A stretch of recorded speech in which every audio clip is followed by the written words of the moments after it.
Vítám vás všechny u dalšího dílu mého podcastu Valčík s vesmírem, kde dnešním hostem je Frederika Baranová ze Slovenska, ale žiješ teda v Praze. Tak.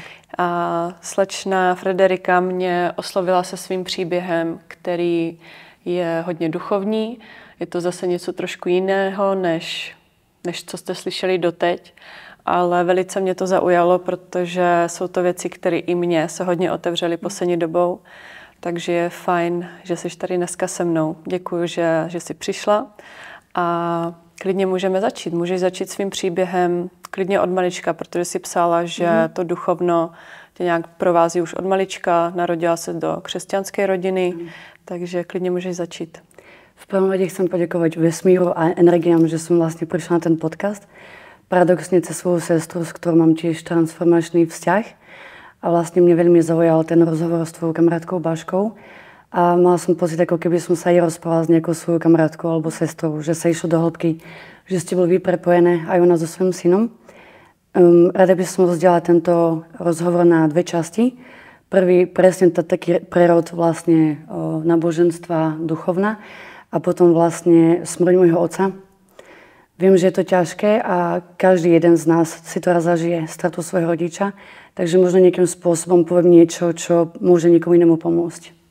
To budu určitě ráda, proto jsem tyhle podcasty začala, protože věřím tomu, že tyhle témata, i když jsou těžký a nemluví se o nich, tak by se mělo, protože právě, jak říkáš, tím, že člověk sdílí tu svoji zkušenost, sdílí, jak s tím třeba pracoval, tak to může pomoct spousty lidem. Akor, když se to jedná o nějakou smrt člověka blízkého nebo dítěte, tak to jsou věci, které prostě ta bolest je někdy opravdu nesnesitelná. Takže cokoliv budeš sdílet, tak budu moc ráda.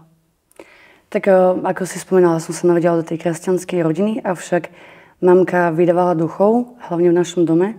Čiže som nikdy nebola ateista. Vedela som, že niečo medzi nebom a zemou. A mala také stavy, že napríklad ležala na posteli a videla väčšinou pána v čiernom. Ako sa napríklad približoval k mojej postielke, som mala pár mesiacov, no som nemohla pohnúť. Čiže ona vlastne mala zlé skúsenosti s tými duchmi, by som povedala. Veľmi sa ich bala a bola stále paralizovaná, že nemohla s nimi nejakým spôsobom komunikovať, alebo skôr fakt bola vystrašená. Potom som mala také nejaké 3-4 dní, kedy som plakala celý čas v kuse. Tak samozrejme otec povedal, tak zoberieme ju do nemocnice. Prešetrili všetko do hlavy po pety, nenašli nič. Tak mamka povedala, že poďme ku liečiteľovi. Tak samozrejme otec povedal, že nejaká šarlatánka, že to bude nejaká hlúposť. No a liečiteľ pracoval tak, že vlastne zobral všetku tú energiu zo mňa na seba. Začala som tak fungovať vlastne aj ja a dávať to do niečoho neživého, do kameňa, alebo proste ja to dám do zeme, do vody, aby to odišlo preč. A ja som sa vtedy ukľudnila, ale on bol úplne ako omamený a bol v šoku z toho, že ja som mala toľko zlé energie, keď som mala len pár mesiacov. Jako tvoj táta, nebo ten pán? Ten liečiteľ, ten táta. Ten táta bol len tam, ale on... Ja si myslím, že on tiež veľmi nejaké také veci, ale nechcel to úplne ukázať, že vlastne je muž, takže je racio proste a mamka si myslela tiež, že niečo videl, pretože veľakrát sa zobudila, že on bol taký tiež obarený, ale nepovedal nikdy nič. Zapíraj to väčšinou. Tak, presne. Potom hovorí sa, že deti vidia do nejakých 10 rokov tiež duchov, že môžu byť prepojení. A mne sa stali také veci, bolo leto a schyľoval sa k búrke. Takže som vedela, že vlastne všetci moji rodinní príslušníci boli doma.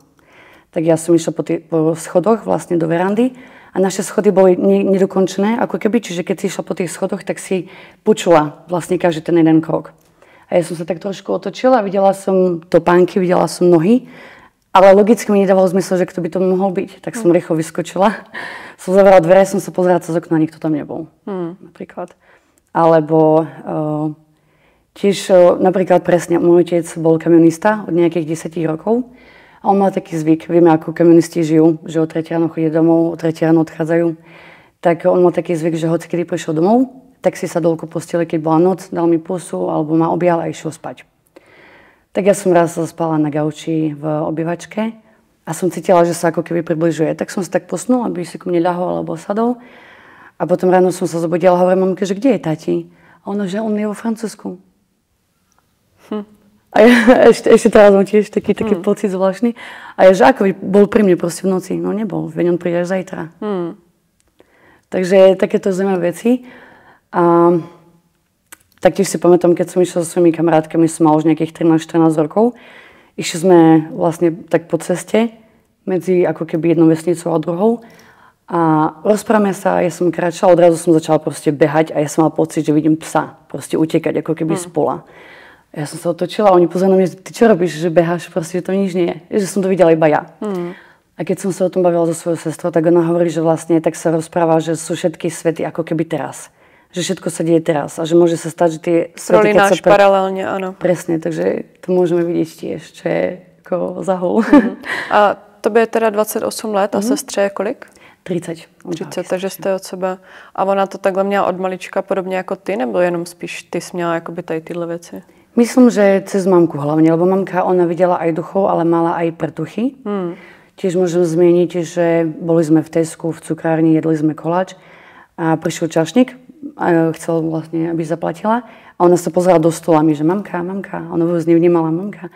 Tak sa prebrala, sa ospravedlnila, zaplatila a on išiel preč a ona, že hýbal sa stôl, tak sa niečo stane. A sestra, nech sa to stane mne. A mamka, že nehovor, tak asi chcela proste protected. Chcela nás vlastne, aby to zbral na seba. Tak on niekoľko dní na to sme vlastne na dvore hrali v schovačke so svojou kamarátkou. Ja som vylezla na strom, kamarátka nás mala hľadať a odrazu sme počuli krik mojej sestry.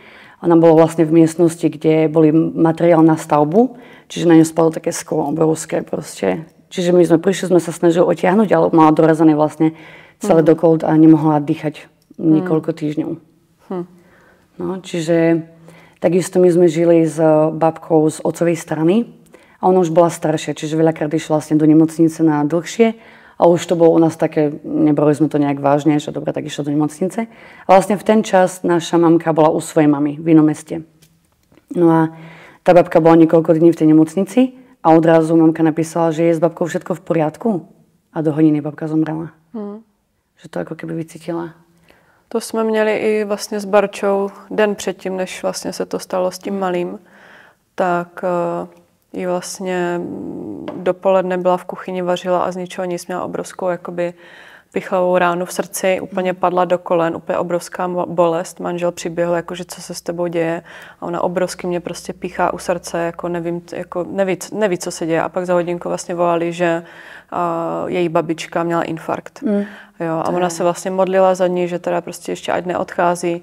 No a další den vlastně přišla o syna. Takže jakoby tady to propojení i v rodině, i mimo rodinu. Jakože já jsem měla někdy takové jako propojení úplně na cizího člověka, kde potom taky bylo, že jsem cítila obrovskou bolest v srdci. A pak večer vlastně kamarád psal, že jeho mamka umřela. Jo, takže takové jako věci taky vnímám poslední dobou. Je to zajímavé, no.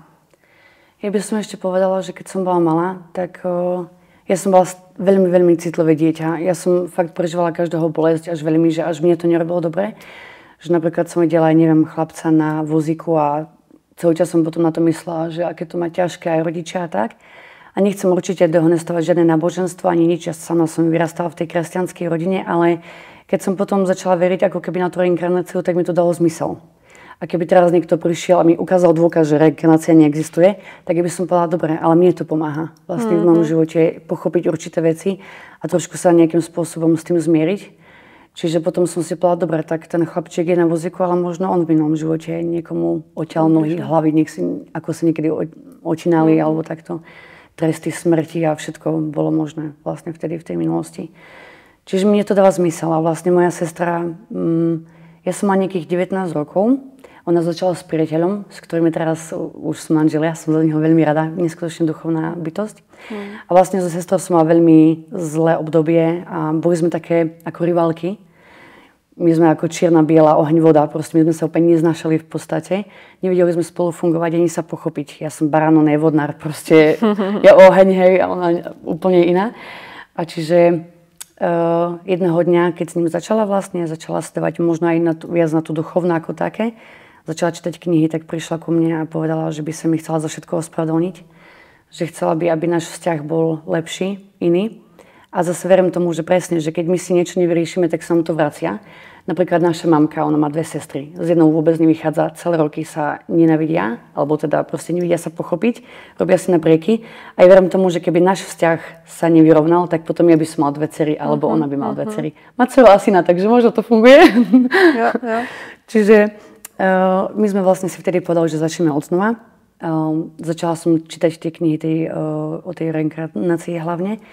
A bolo tam veľa príbehov, ktoré mi odkryli v pamäti, ale spomínala by som jeden taký na pochopenie pre ľudí, ktorí o tom ešte nepočuli. A muž sa v 3 životoch narodil do vojny. V prvom živote bol vlastne vojak, čiže robil všetko, ako mal, všetkých posiel na smrť, bolo mu to jedno.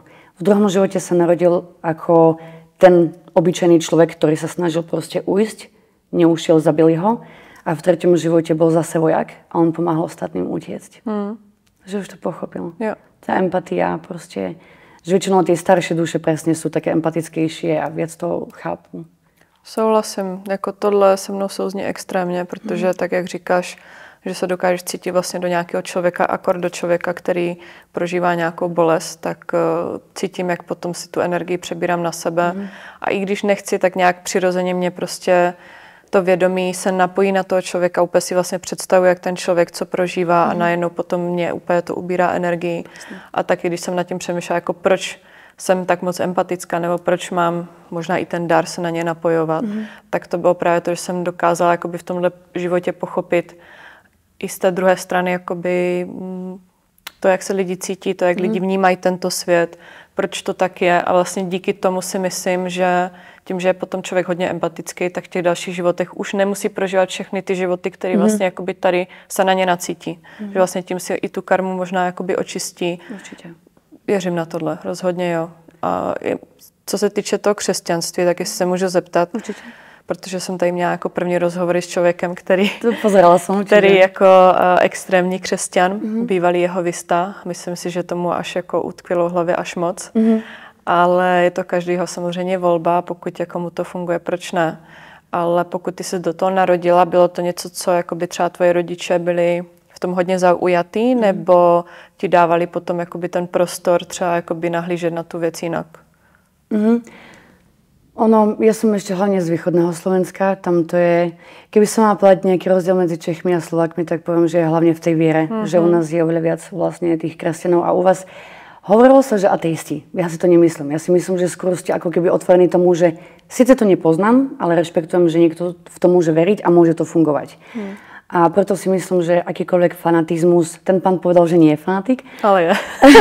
Myslím si, že akýkoľvek fanatizmus hovorí, že ja si nedokážem ani predstaviť, že by som nikomu povedala, že viem sa napojiť na duše a keď ty na to neveríš, tak si hlupý alebo si ešte nedozrel, že cítim tomto ego, to povyšovanie sa. A nedokážem si predstaviť povedať, že spiritualizmus je určite lepší ako všetky ostatné náboženstva. To si neviem ani predstaviť. Čiže áno, ja som ho počúvala kvôli tomu, aby som bola v obraze, akých si mala hostí, ale úplně mi to nerezonovalo.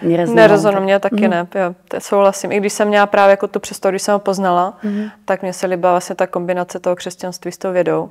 Ale když jsem pak viděla, že to je jako vyloženě prostě křesťan, Bůh, Satan.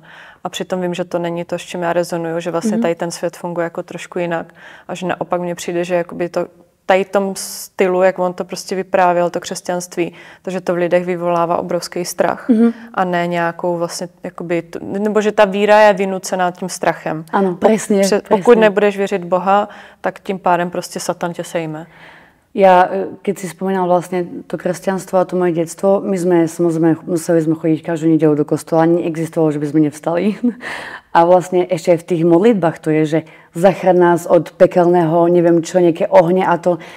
Mne to príde, ja neviem, ako verím na to, že sú aj temné sily. Určite. Ale ja verím tomu, že keď na to budem myslieť každý deň a každý deň o tom budem hovoriť, tak sama si to privolám. Jo. Že pre mňa to je skôr to, že ja si to, snažím sa nepripúšťať si to, a možno menej som nachylná k tomu, aby som mala nejakých na sebe nejaké temné sily, ako práve takí ľudia, ktorí strašia v podstate. Jo, oni tím, že to mají vlastně v té představě už, což vlastně takhle my si vytváříme tu realitu přes svoje představy. A pokud člověk v tom vyloženě vyrůstá, nebo potom jako je mezi těma jehovistama a tam vlastně ta představa se utváří do toho, že je tady Satan, který vládne celé zemi. A teď samozřejmě ty zlý síly tady jsou, ale myslím si, že to je úplně trošku jako jiný koncept, než to popisuje jakoby tady to náboženství. Ale jak říkáš, vlastně jakoby ta spiritualita nebo celkově spiritualita je už jenom takový ten vyšší level vědomí. A pak už je takový to úplně kompletní vědomí, kde chápeš veškerý náboženství, veškerý energie, veškerý minulý životy, budoucí životy, co se tady vlastně děje. A jak říkáš, tady ten level toho vědomí, tam už ego jako neexistuje. Presne. Ono vlastně i v Starom zákoně vzpomínali reinkarnaci, ale potom to nějak pozměnili. A to je právě to, co já jsem mu v těch rozhovorech třeba jakoby říká, že mluvíš o tom, že přijde konec světa, ale na začátku toho Starého zákonu se o tom vůbec nemluvilo. Jo, to přišlo až potom, což já vím, že to je právě i s tou érou, která potom přišla, že jakoby ty energie se trošku jako pozměnily. Takže jo, ta reinkarnace existuje, máme spoustu důkazů. Jasně. A ty důkazy, které máme, samozřejmě nejdou vysvětlit úplně jako z logického pohledu nebo z fyziky, ale máme ty důkazy vlastně těch duší i malí děti, které vlastně jako už v malém věku dokážou prostě popsat minulý životy. Tak třeba na tohle mi on odpověděl, že tím pádem to dítě je posedlý démonem. Veď niekedy, keď mali ľudia epilepsiu, tak hneď hovorili, že to je tiež nejaký satanizmus, že je to proste všetko, čo je iné, čo chcú oni, tak je to vlastne, podľa mňa je to až nebezpečné sa s tým zahrávať. A presne preto, že keď som začala vlastne na to otvárať sa tomu duchovnu ako takovému, tak som vtedy videla, ale veď to ma nestrašia s tým, že keď nebudem veriť na reinkarnáciu, tak niečo sa mi stane. Napríklad prišla éra The Secret, tajomstvo. Áno. Vtedy to bolo vo veľkom vlastne vlastne ako dokument, takisto knihy. A vtedy bola neskutočná éra, že aj v kostoloch kňazi hovorili, že nepočúvajte ten dokument, pretože to je, že to je vlastne výsledok satana, pretože sa vás chce oddialiť od toho kresťanstva. Fakt, jo. A dokonca ja som požičala tú knihu mamke, aby tiež otvorila istým spôsobom nejaké vedomie, aby sa otvorila niečomu. No a ona potom čítala nejaký článok na internete, že ja som už tomu verila, že som posadnutá satanom, pretože som zase oddělila. No, presne tak. Takže mamka je víc teda jako fanaticky založená křesťanka, nebo už se to taky jako trošku už změnilo? O tom mám tiež príbeh, k tomu sa dostanem, ale vlastne alebo to budem rovno. Vlastne pred rokom, tak ako som spomínala v tej správe, že pred rokom začali cez mňa komunikovať vlastne duše, aby som vlastne dávala tým ľuďom informácie, ale aj živý. Napríklad by som ti teraz povedala, že mamka je smutná, pretože ste sa nejakým spôsobom pohádali a chce, aby ste sa rozprávali, ale má to ego, že sa nevie sama prvé ozvať a ty povieš, že áno, presne, že vlastne tak to je a cítim z nej, že sa chce. Rozumiem. Čiže vlastne tými detailmi vidíš, že áno, že cítim to. No a keď vlastne zomrel otec, tak ja som vlastne bola napojená aj na ňo. A bolo to tak, že po pohrebe niekoľko dní sme boli u mamky, rozprávala som na brata, no ja som mu chytila ruky a som hovorila, že syn môj, proste všetko toto. A ona sa neskutočne bala extrémne, že mám s tým prestať, že ja už som potom po anglicky rozprávala, lebo obidva sme žili vlastne v Anglicku, aby ona tomu nerozumela, aby proste bola ako keby v pohode. A brat mi ešte hovorí, že ale veď otec nevidel po anglicky. Ale to je jedno, už proste je preč, už to je úplne jedno. A vlastne vtedy o pár dní na to sestra sa mi ozvala a mi povedala, že mamka ti to nechce hovoriť, ale že si myslí, že si posunutá a že by si mala ísť na to vyháňanie diabla. Vlastne. A sranda je, že keď som to začala hovoriť, tak som cítila na mňa hlas, som počula svojho otca, čo mi hovoril, že nehovor to mamke, pretože na to ešte nie je pripravená. Ale sme stále ovplnení tým rozumom, tak ja som bola taká, že bola som v jej bruchu proste. Kto iný, keď nie ona, by ju mal pochopiť. A ešte keď videla napríklad tých duchov, ona sama. No, tak som ho nepočúvala, povedala som jej to ale na druhej strane, boli ma to, ale na druhej strane viem, že po komunizme, ja neviem, on je ročník 70. A oni vlastne tak žili, že ja neviem, skončili školu, išli do jednej fabriky, tam boli 40 rokov, proste bola iba tá jedna cesta. Čakali na banány v rade, prostě, víš, čo myslím, rozumím, že... tak to stejný jako moje rodiče, já jsem jako z Ukrajiny původem, taťka taky bývalý komunista, byl i ve válce, takže moc dobře vím, o čem mluvíš. Já když jsem začala jakoby svým rodičům se trošku otevírat, a taky to jsem musela hodně opatrně, protože tam už jsem věděla, že nejsou na to ready a pochopila jsem, že možná ani v tomto životě nebudou ready. To přijmou, tady ty informace. Sice nejsou teda křesťani, já jsem teda vyrůstala jako v pravoslavné rodině, taky jsme chodili do kostela, ale jako potom postupně jsme od toho odešli, že už jako ani rodiče nechodili. A je to u mě tak ty poslední jako 4 roky, co jsem začala hodně. Spíš já jsem šla přes ten vesmír, že jsem to chtěla pochopit právě přes to racionálno. Přes tu fyziku, přes tu chemii. Ale 2 roky, 3 roky zpátky, když jsem přijela do Prahy, tak jsem se vědomě napojila na Akashic Records. A tam to začalo jako taky extrémně chodit. A vlastně teďka až po těch 3 letech jsem rodičům napsala dopis na Vánoce, kde jsem to musela v tom dopisu jako přečíst, protože slovně jsem to nebyla. Už jenom to čtení jsem byla úplně tak vyklepaná, ale věděla jsem, že jsem jim to prostě musela říct, že tohle je moje cesta. A takovým jako pomalýma kručkama. A teď je zase nechám být. Už to s nimi jako nezdílím, jo? Protože pak jsem třeba jakoby taťkovi říkala, mám prostě informace od tvé mamky, protože vlastně jeho mamka umřela vlastně v den jejich svatby. A přesně rok na to jsem se narodila já. Přesně v ten samý den, co ona umřela, dostala jsem její jméno. A až jsem vlastně pochopila, nebo až mi řekli před 4 lety, že jsem umřela v ten stejný den jako ona, tak od té doby já jsem se na ňu napojila a ty informace jakoby od ní mám. A když jsem řekla taťku, jako, že prostě jestli chceš, tak ti řeknu prostě ne, já to slyšet nechci. Takže... To mi niečo tiež pripomína. Tiež sa k tomu postupne dostanem. Ono sa hovorí väčšinou, že sa my rodíme ako deti, ako staršie duše, že my vlastne učíme tých rodičov určité veci a presne preto sme prišli, aby oni istým spôsobom vyzreli a sa posunuli ďalej. Ja keď som mala vlastne ten problém s mojou sestrou, tak my máme jednu kvázi vedmu, terapeutku, ku ktorej chodíme každý rok a sestra mi raz volala, že išla práve od nej a že chce, aby som prišla domov. Tak ja som prišla domov a ona mi povedala, že už to chápem všetko. Že my sme boli spolu v minulom živote. A ja, že... Ona išla povedať, že aký vzťah, ale že mám ja tipnúť. A ja, že bola som tvoja dcera? A ona, že áno. Že ešte dala mi vlastne ten priestor si tipnúť. A ja som to sama cítila, že aj teraz je vlastne moja staršia sestra. A ja som od mala bola taká úplne na rodinu. Pre mňa rodina bola proste základ. A moji rodičia boli takí, že nemali vyriešené vzťahy v rodine.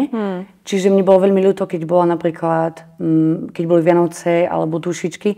A tak som išla po tom mieste, kde bývam a som vlastne videla, že všade bolo kopu aut, že tá rodina sa stretáva. A mňa to strašne mrzelo. A vtedy som pochopila prečo. Pretože ona, keď ma vlastne porodila, tak veľmi krátko na to ma opustila. A ja som celý život nenašla svojich rodičov. Že som ako keby tak, bola taká túlavá dušička celý ten minulý život. A teraz vlastne mi ide o to, aby vlastne rodina bola spolu. Ja som 5 rokov žila v Anglicku. A najprv pre Manchestri, potom v Londýne. A vždy ma tak akože nejak ťahalo domov, ale ako bola som rada, že tam bývam všetko. A poznáš ten pocit, keď sa ti dejú nejaké udalosti, deje sa to a nechápeš, že prečo a potom ako keby si prečítala 20 strán knihy a potom 20 že aha, už ti to dáva zmysel ako pucle. Tak vlastne mi ťahalo domov vlastne minulého roku. Rozišla som sa s priateľom, s Angličanom, s ktorým som bola 3,5 roka a celý Londýn mi pripomínal jeho. Tak ja som si povedala, že skúsim nejaké iné mesto, že Bristol, alebo potom kamaráti ma volali či do Nemecka, do Švajčiarska, všade rôzne ich mám takto porozlietaných. Ale ja som si povedala, že prečo tu tí rodičia akože nebudú do nekonečná, aj moje dieťa rastie, môj synovec. Takže asi by som chcela bývať bližšie.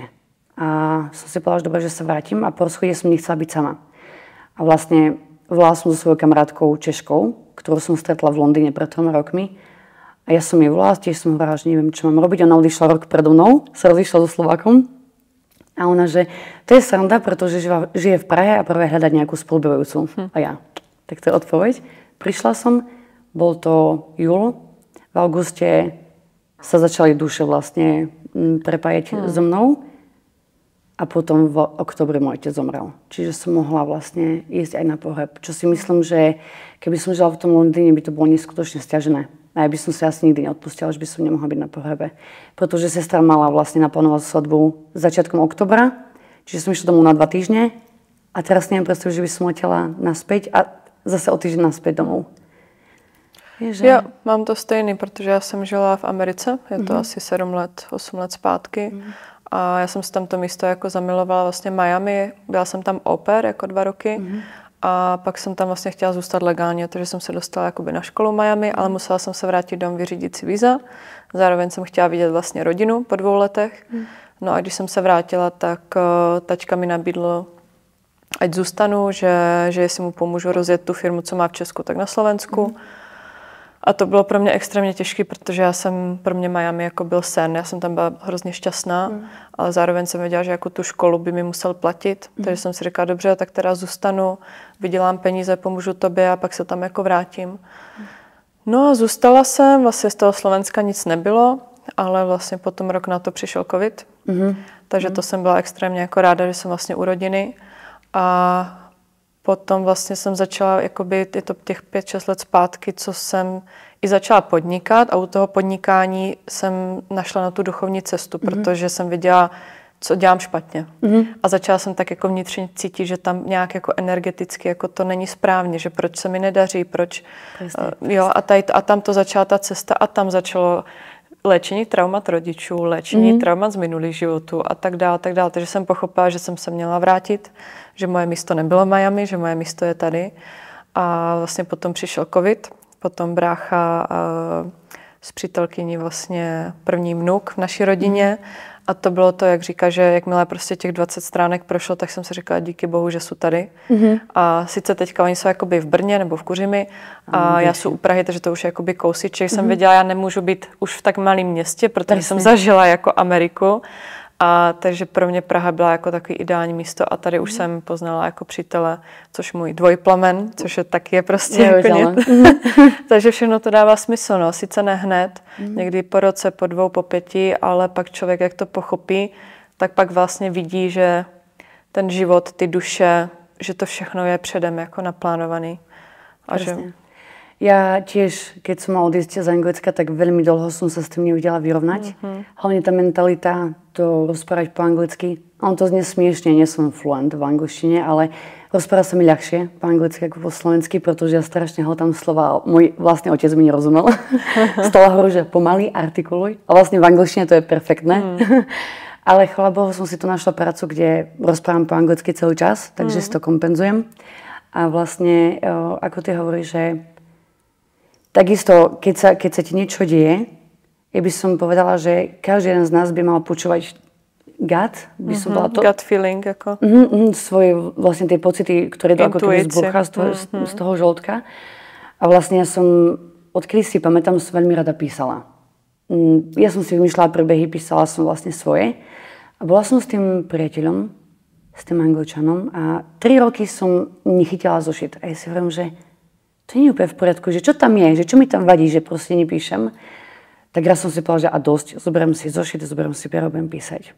On prišiel potom neskôr domov od bratranca, otvoril dvere a on že pozrel na mňa, že čo, opisuješ recepty? A začal sa z toho smiať. A ja že aha, lebo som nebola pochopená. Že preto som 3 roky vlastne neukázala samú seba, som sa potlačovala, lebo moje vnútro vedelo, že proste nebude ako keby pochopené. A teraz, no to spomeniem, vlastne už je rok, že keď som tu, odkedy som tu. A v januári som vlastne spoznala priateľa, s ktorým som teraz.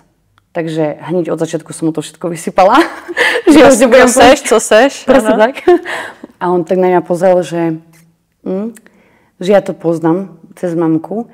Nepoviem to úplne presne, lebo predsa to prežila ona, nie ja. Ale keď mala nejakých 37-38, tak vlastne havarovala, upadla proste do bezvedomia, prišli ju vyrezávať vlastne z toho auta a ona je alergická na nejaký liek, na niečo proste. Išli jej piknúť injekciu, ona sa prebrala, povedala, som alergická na to a na to. A zase a vtedy vlastne oni to pustili a ona sa zachránila sama. Proste 3 sekundy bola hore. Tak to je masakra. No a vlastne ešte jej mužovi volala najprv jej mamka a že no Hanka teraz havarovala. A on že ako havarovala, veď mala byť tam a tam. A ona že no ona tam bola, ale teraz havarovala. Zložil a zavolala potom polícia. Čiže jej mamka to vedela tiež skôr, že to prišlo skôr, až potom volala polícia. Čiže nebol úplne prekvapený, že niečo také cítim. Takisto, keď sme išli spolu vonku a sme sa rozprávali, tak bola som už v takom tom stave, ako keby v takom tom uvoľnení sa, že som tiež mu chytila nejaký bod a ja, že tam som mal niečo, nie on, že áno, že tam mal proste, mu tam vyrezali, lebo mal tam niečo zlé proste v tom tele. Takisto som povedala, že s jedným zo súrodencov nemáš dobrý vzťah, že dlho sa nerozprávate a on, že presne, s tým a s tým. Čiže tiež som ako keby vyťahla niečo z jeho života, čo cítil. Čiže vedel, že to funguje. Že na ňom som to tiež vlastne takto našla. A nemám to zatiaľ ako chcem ja. Čiže aj vlastne to som si povedala, že by som chcela hovoriť o tých príbehoch, že možno sa ozve niekto, kto vie ako keby naučiť ma korigovať to. Ale zase paradoxne, keď sa mi to stalo, tak som sa poprihlasovala do nejakých tých skupín, hlavne anglických, že tam vlastne vyššia šanca, že niekto mi odpíše. Ale všetky odpovede boli, že nepýtaj sa nikoho. Že tebe to príde. Teď jsem ti chtěla říct to stejný.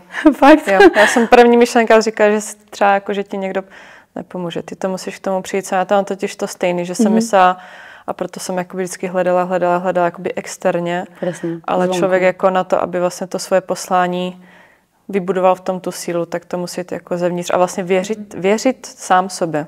Protože potom, když dáváš jakoby tu energii na ostatních lidí, tak vlastně už to není ten tvůj dar. To im prídu vlastne aj tie náboženstva, že počúvaj mňa a až keď príde ten spasiteľ, tak on nás vyslovuje.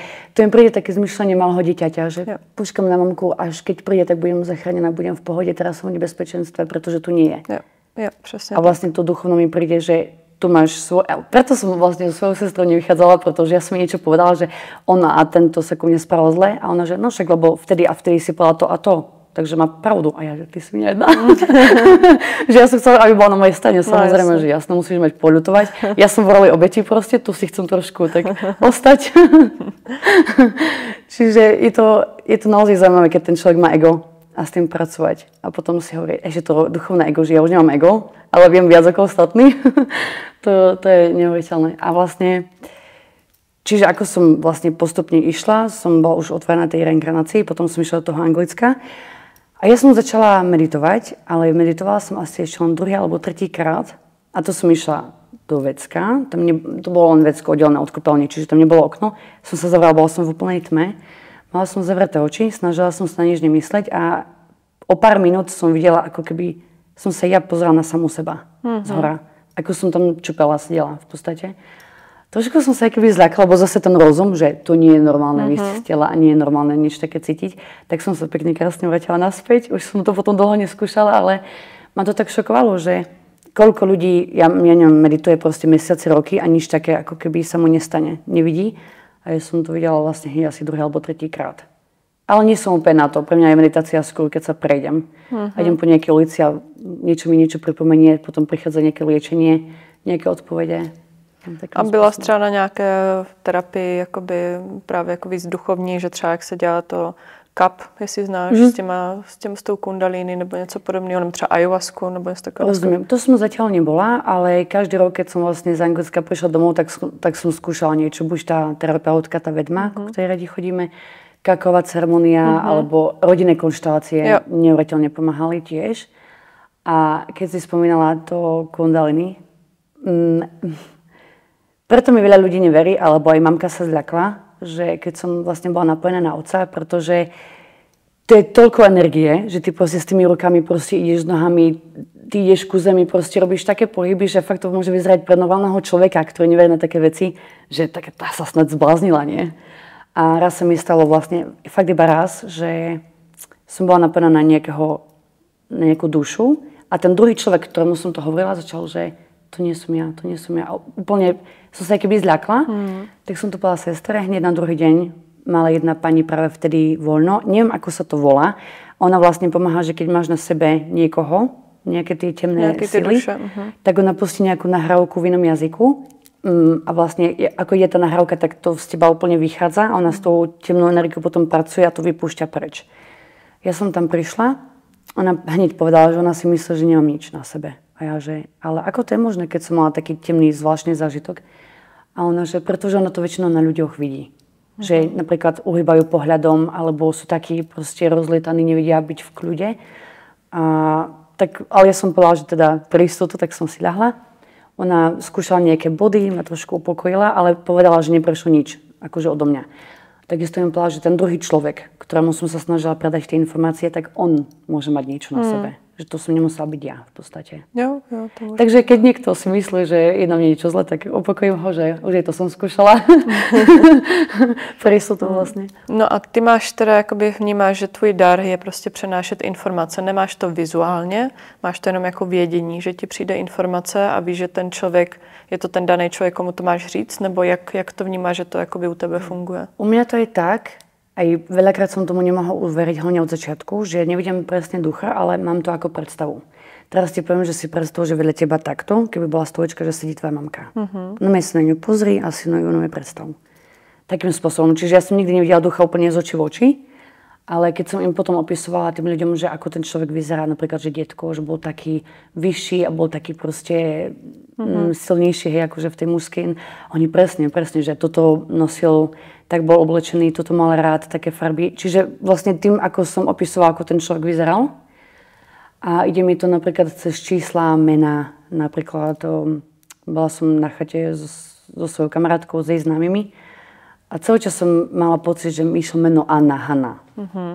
A každého som sa pýtala. A taká mužka povedala, že nevie, že je jej krstná, že asi.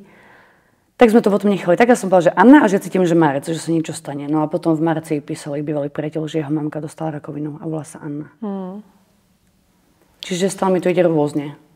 A zažila jsi třeba, že si někomu jako dala takovou předtuchu, špatnou předtuchu, jako že se něco stane.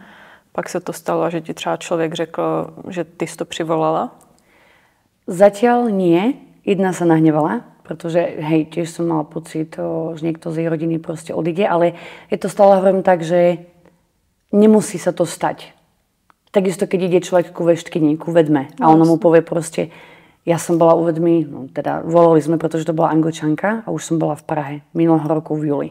Sme spolu volali a ona mi povedala, že po tom rozchode, že sa akože začnem z toho dostávať, že napíšem knihu, tak som sa zasmiala, pretože som hovorila, že áno, že to chcem. A že vlastne s tou knihou budem nejakým spôsobom cestovať, že budem taká voľnejšia, že budem ja mať niečo svoje a že už niekedy v oktobri sa začnem cítiť lepšie, po tom rozchode a takto. A práve v oktobri bol môj najhorší mesiac v podstate, pretože môj otec zomrel. Čiže ona môže niečo povedať, ale vždy sa každý deň svojím rozhodnutím sa to môže meniť. Čiže ja poviem, ale vždy poviem, že ale stále je to na tebe a na tom človeku. Môže sa zmeniť proste. Ja môžem vidieť rakovinu a ten človek môže začať zdravšie jesť, viac sa hýbať proste. Jo. Tak by som to povedala. No a před rokem teda říkáš, že se ti víc otevřelo to vědomí. Je něco, co to spustilo vyloženě, nebo to přišlo samo od sebe? Bola levá brána a ja som si dala meditáciu, tak ako som spomínala, že si nedávam často, tak som si dala vtedy a o pár dní na to som vlastne išla s kamarátkou vonku. Boli sme v nejakom podniku, to bolo veľmi zvláštne, pretože bol taký dlhý stôl, tam všelijak tí ľudia sedeli. A ja som sedela a mala som pocit, že sa musím pozrieť proste za seba a tam bola nejaká ženská. A my sme sa pozreli na seba obidve. Ja som urobila priestor, aby si mohla ku mne sadnúť. Ona prišla a ja som jej chytila ruky a že prepáč, že som to nechcela spraviť. A ona, že to je v poriadku. Videli sme sa minútu. A že že to čo je? Že halo, ani som nepila, mala som možno jedno pivko. A že to čo je? A ona, že no, že ona cíti tiež nejaké energie a že možno sa to nejakým spôsobom spustilo, že ona bola emotívnejšia, ako keby empatickejšia aj tiež a sme možno niečo vycítili. Nevedela som to úplne definovať. A potom som bola vlastne u známych, som videla ich detka, tak som si tiež neverila, tak som povedala jednému z tých vlastne vnukov, z tých kamarátov, že tak ťa postavím na 3 miesta v tom byte, zavrieš oči, pobudneš tam, dala som ho tam, bolo tam pár minút, alebo sekúnd teda, išiel do stredu, zase na druhé, na tretie a potom, keď bol v tom strede poslednýkrát, tak som povedala, že a teraz choď tam, kde ťa najviac láka. A šiel presne tam, kde som ho videla. Čiže takým spôsobom sa mi to ako keby vždy overilo, že áno. Že to bolo a teda Lví brána, tak to bylo 8.8. minulý rok. Áno, 8.8. A začala som to vedieť nejakého 10.12. Tak nejak. Keď si vlastne vravela o tom dare, tak keď som to začala vidieť, bola som trošku z toho aj v šoku. A akurát som pozerala nejaký rozhovor, aby som sa trošku uzemnila, že nebudem na to stále myslieť a to skončilo.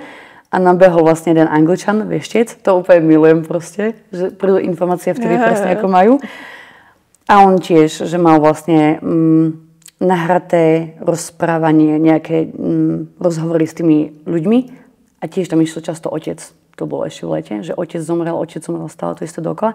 A on sa pýtal a tam boli presne, že videl čísla, mená, hociako, nejaké mesta a to. A potom sa ho niekto opýtal v rozhovore, že či si myslí, že to môže vidieť každý, alebo že je to človek vyvolený v podstate. A on povedal, že málo kto to môže vidieť. Ja s tým úplne nesúhlasím, pretože my sme duša, ktorá si vybrala vlastne byť v tom ľudskom tele. Zabudli sme na to všetko. Ale ja si myslím, že sme schopní hocičoho, keď tomu veríme a keď sa tomu otvoríme, ako keby. Že mám pocit, že to vie každý vidieť. Souhlasím. Jako myslím si, že třeba, když člověk vlastně začne uzdravovat ty svoje čakry, začne se víc napojovat právě na to, co nedokáže vysvětlit logikou, ale vlastně jako vypustit tu logiku pryč, tak se tam ty věci začnou otevírat. A že třeba někdo právě bude mít silnější vize, někdo bude vidět duchou, někdo bude zase mít jakoby jiný dar, jo? Že ne asi všichni budou mít stejný, ale ty dary tam máme jako všichni a myslím si, že čím více teďka jako lidi probouzí a myslím si, že je nás mnohem víc, než asi si jako uvědomujeme, že právě tím, že se jakoby dává ta pozornost na to zlý, co se děje ve světě a ne na to, že vlastně ty lidi se probouzejí. A myslím si, že to je ještě právě ta hra jakoby toho zla a dobra, jako to tady určitě je, ale je jich spoustu lidí, kteří se probouzejí. A už i tím, jak jsem teďka spustila ten podcast a dostávám zpětné reakce a právě píšou mi lidi, že chtějí sdílet svůj příběh. Na Česko bych tohle vůbec vlastně jako ani nečekala, že tak rychle vlastně to přijde. Takže o to víc mě to jenom potvrzuje, že jo, že je nás fakt hodně. No, ja keď som napríklad žila v Londýne a chcela som mať niekedy pocit, že s niekým sedím z mojich kamarátov, ktorí sú podobne naladení, pretože nikto nebol v mojom okolí, tak ja som vlastne počúvala 2 najväčšie projekty, kde mali rozhovory, podcasty a boli obidve české. Práve, že také najväčšie. Čiže preto si myslím, že vy ste k tomu otvornejší. A akorát som pred pár dňami hovorila svojmu kamarátovi, že pôjdem na rozhovor a že čo budem rozprávať. A on, že ale vieš, že budeš za blázna u všetkých. A ja, že ja viem. Ale musím spomenúť, keď som vlastne rástla a som dospievala, tak vlastne v kolektívoch som bola väčšinou šikanovaná.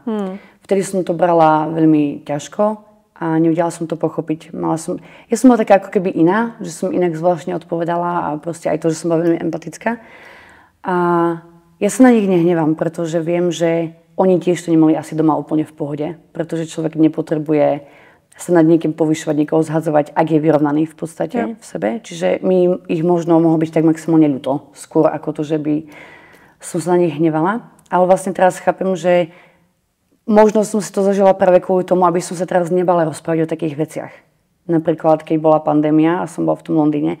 Ja mám dosť také názory ostrejšie a ľudia v mojom okolí mi hovoria, že ja si myslím to isté, ale v živote by som to nepovedal, že ty sa nebojíš, že ťa budú odsudzovať a ja, že nie. Ja som si to proste zažila, že ja skôr poviem všetko, čo si myslím a potom vidím, ako sa tí ľudia separujú a je to pre mňa jednoduchšie. Ako keby skôr sa im protivia ľudia, ktorí sú kam vietro, tam plášť. Jo. A ja som vlastne nezaočkovaná. Úplne každého vlastne chápem a rešpektujem, kto je, kto není. Ale vlastne ma hnevalo, že v televíznych novinách ukazovali, že Londýn je mesto duchov, že všetko pozatvárali, že sú tam oveľa prísnejšie vlastne tie pravidlá a že my by sme to mali vlastne nasledovať na Slovensku. A ja vytočená, zobrala som telefon. Ani som nebola v centre mesta, no ja som chodila po uliciach a ja, že áno, toto je mesto duchov. Tak som proste kružila s tým telefónom a bolo kopu ľudí, kopu. Ja som v tom čase bola práve, že paradoxne rada, že som v Anglicku, pretože tam vôbec neboli také striktné tieto pravidlá. Fakt, jo. No. Ja som robila vtedy v obchode vlastne a rúška sme mali mať, ale vlastne sme ich mali väčšinou na brade. Čiže nikto u nás vlastne nebol zaočkovaný, alebo teda menšina. Čiže vôbec, a ja si hovorím, že takže tá vakcína mi má pomôcť, ale prečo potom klamú ohľadom toho, ako je to v inom meste, v inom štáte? Že ako im mám veriť teraz? Hej? Já si myslím, že jako ta důvěra v nějaký stát a celkově prostě to, co tady byla ta nějaká společnost, tak ta zmizela s covidem. Nebo u většiny lidí, kteří aspoň trošku jako si uvědomili, že nám lžou. A samozřejmě ty lidi, kteří se nechali pohltit strachem. A taky, jak říkáš, já to respektuju, že se lidi nechali očkovat. Jasně. Chápu, že pro někoho v tom racionálnu prostě jim to dávalo smysl a udělali to. A přeju všem tady těmto očkovaným lidem, aby hlavně zdraví, protože máme už spoustu zase důkazů, hlavně sportovci, kteří prostě umírají v mladém věku. po očkování a dalších spoustu nemocí. A moje rodiče se nechali očkovat, takže já taky doufám, že jako jim to nic neudělá. Ale je zajímavý teda, že jak říkáš, že tím, že byla jako v jiném státě v ten daný moment, že se to takhle úplně jako... Čím si myslíš, že to je? Jako proč třeba jakoby z tvýho pohledu v tom Anglicku, nebo proč jakoby v Česku na Slovensku to bylo tak striktní a lhali o Anglicku? Myslíš, že tam jako byl ten důvod nějaký, nebo... Ja si myslím, že je to prepojené tak, ako ja zvyknem hovoriť, že ja napríklad radšej žijem v tých väčších mestách, pretože tam sú ľudia rôzni, je tam väčšia multikultúra a teda to pochopenie je iné. Že preto si už neviem predstaviť bývať v malom meste, pretože tam sú napríklad iba kresťania a keď si myslíš inak, tak už si zlá. Takisto, keď je Slovensko menšie, aj Česko menšie, tak toto je to, čo my si myslíme a tak si musia myslieť ostatní. Ale tým, že Anglicku sú tam presne ľudia z akýchkoľvek krajín, akokoľvek mysliaci, tak oni si ani nemôžu dovoliť vlastne každého hádzať do jedného vreca, ako keby. Vlastne aj z presvedčenia mne veľa moslimov práve že povedalo, že neveria tomu napríklad, tomu covidu a že hej, takisto Židia tiež aj sú aj vlastne proti transfúzii krvi, napríklad, že oni veria tomu, že keď sa má niečo stať, tak my do toho nemôžeme zasahovať. Čiže ja si myslím, že hlavne kvôli tomu, že sme, tam je neskutočná zmes tých ľudí a hlavne možno aj kvôli kriminalite. Že ja keď som bola, dajme tomu, vo vlaku, a ja keby som na niekoho ukazovala, že máš sedieť rúško, tak ja neviem, či nevyťahne nožik, či ma nepočká a vystúpi tam, keď ja ma proste bodne. Zatiaľ, čo tu nám mali pocit, že si môžu narokovať a môžu mi povedať, že musí okamžite dať rúško, lebo proste neviem, čo sa stane. Dobre, že políciu nezavolajú. Lebo s tým som vlastne bojovala. Tiež som bola taká proste úplne bojovnica, že som prišla na Slovensko, tak som povedala, že nie, ja to proste počúvať nebudem. Jo, jako mě to teda první 3 měsíce pohltilo, ale v tom smyslu, že jsem chtěla jakoby zjistit proč a samozřejmě mě to dovedlo k nějakým informacím jako Bill Gates a podobně. Ale pak, když jsem právě viděla jako tu králičí noru, že to začíná jako propadat jakoby ta energie, že je tak těžká a zlá a vlastně ty informace mě nepomáhají. Naopak jsem z toho úplně zhnusená a vím, že vlastně to není to, čím pomůžu lidem, že naopak, když se od toho odprostím a zpracuju si to svoje a budu předávat jakoby tu sílu a lásku, tak vlastně to je to, jak máme fungovat, nebo jak se máme z tohohle jako dostat z toho Matrixu, který tady jako vytvořili na základě toho strachu. Celkovo stále hovorím o tom, aký je ten fanatizmus nebezpečný. Napríklad presne, keď niekto bol zaočkovaný, tak my sme neskutočne hlúpi, nevzdelaní, pretože proste to nie je možné, aby sme sa nezaočkovali. Takisto aj v tom náboženstve, tu musím spomenúť, ja som mala kolegu, myslím, že Bangladeš alebo Pakistan, odtiaľ z nejakého takého štátu. A vlastne on radšej rozprával, ako pracoval, tak vlastne počas smeny sme sa hocikedy rozprávali a on, že muslim. A on, že vieš, kedy máš možnosť, kedy môžeš niekoho zabiť? A ja, že no maximálne, keď chcem ja samu seba vlastne zachrániť alebo niekoho iného. A on, že máš 3 dôvody, alebo 3 možnosti. Jedno z toho si nepamätám, chvála Bohu možno. Ale druhý je, že keď napríklad vôjdeš domov a uvidíš svojho partnera, že ťa podvádza, tak môžeš zabiť nielen jeho, ale aj ju. A je, že ale to nie je normálne, aj keď urobia niečo zlé, tak vlastne stále to niečí syn, proste niečia dcera. Ako ja môžem proste niekomu zobrať život. A on opäť to zanietenie mal v tých očiach, až ma striaslo, že ale Allah to tak hovorí, že to môžeme robiť. Proste je to v poriadku, keď to on hovorí. A ja, že fú, až mi tak proste prišlo úplne nepríjemne, že kam až to môže zajsť. Jo, jako co se týče muslimství nebo vlastně Korán, tak to je něco, co právě trošku zmiňoval i ten Láďa, kde on říká, že jsou tam jako fakt nějaké věci, které i vůči smrti nebo prostě bojovat proti sobě, tady ty jako negativní. Ale já si to právě vysvětluju tím, že prostě to bylo psané právě v době nějaké éře, kde to zlo bylo silnější a kde ty lidi byli napojeni zase trošku na jiný vědomí. Bylo to zase nějaká část kontinentu, kde byla nějaká jiná energie. To znamená, jako věřit v něco je důležitý, ale jako člověk by se měl napojit fakt na to svoje pravý já, kde jakmile se napojí na to svoje pravý já, tak tam vlastně pochopí, že tohle není normální, že vlastně jako zabít někoho, protože tě podvádí. Přesně. Chápu, je tam ten hněv, chápu, že asi možná i víc pro chlapa, jako vidět svoji ženu, že ho tam prostě podvádí, je člověku prostě přepne, ale v říct to takhle na rovinu, jako předem, počítej s tím, že pokud nepodvedeš. To je úplne chore podľa mňa. No, je to dosť nebezpečné. A ja si tak stále hovorím, že Boh je vlastne láska. Že keď mám v sebe lásku, tak presne nebudem klamať alebo nezabijem. Přesne. Na to netreba ani 10 v podstate. Alebo, a zase hovorím, že keď niekomu vyhovuje, lebo my na pohrebe sme sa pýtali jednej ženy z našej rodiny, že čo nám pomôže, pretože jej zomrel muž veľmi skoro, mali ešte malé deti. A ona, že mne pomohlo len sa modliť. Modliť sa. A pre niekoho to môže znamenať presne meditáciu napríklad. Ja. Nejakým iným spôsobom, ale ako náhle to neubližuje nikomu a neubližuje to mne, tak prečo nie? Preto s ním predstavuje sa vrátiť naspäť napríklad. Souhlasím. No a teďka třeba v rodině to máš jakoby jak, co se týče teda mamky, ségry. Teda chápu, že ségra od toho křesťanství taky víc odešla, že už to jakoby mamka furt jakoby je víc s tím spojená, nebo už taky postupně jakoby vnímá, otevíráš se jí třeba víc jako tím darem, nebo? Už som prestala, lebo čím viac som hovorila, tým viac sa ona bála. A takisto sa snažím si to vysvetliť takýmto spôsobom, že keď ona mala tie zlé skúsenosti s duchmi a verí v to, že proste je to iba zlá energia, tak chápem, že sa toho môže bať ešte viacej. A ona chce, aby som s tým úplne prestala. Že presne, že keď som kresťanka, tak také niečo by som nemala robiť. Pretože iba, ja neviem, iba v kostole môžeme nájsť odpoveď, nikde inde. A možno by som začala vlastne rozprávať o tej smrti svojho otca. Môžeš. Tak paradoxne pred 2 rokmi mi sestra zavolala a my sme už vlastne v takom štádiu toho vzťahu, že my niečo povieme a nemusíme to ani vysvetľovať. Tak ona mi zavolala a hovorí, že ja mám taký pocit, že možno tatie zomrie o 2 roky alebo do 2 rokov. A ja hneď smútok a ja, že prečo si to myslíš? A povedala, pretože veľmi zvláštnym spôsobom za posledné týždne každý, s kým sa rozprávam, alebo ja neviem, bola v parku, si sadla na lavičku, hral sa jej syn proste s niečím a nejaký cudzí muž jej začal hovoriť o smrti svojho otca. A vlastne každý z toho môže smrť otca. Môj otec, na ňo by to asi nikto nepovedal, pretože to bol jeden energetický človek. On mal 64 rokov a on bol kaminista, on proste skakal, behal, proste robil stojku na hlave, čiže ja by som sa možno bala. A vlastne mamka má 53, o 11 rokov je mladšia, ale ona má také zdravotné problémy, že má problém chodiť, sedieť dlho, stať dlho proste. Čiže nezáleží na veku.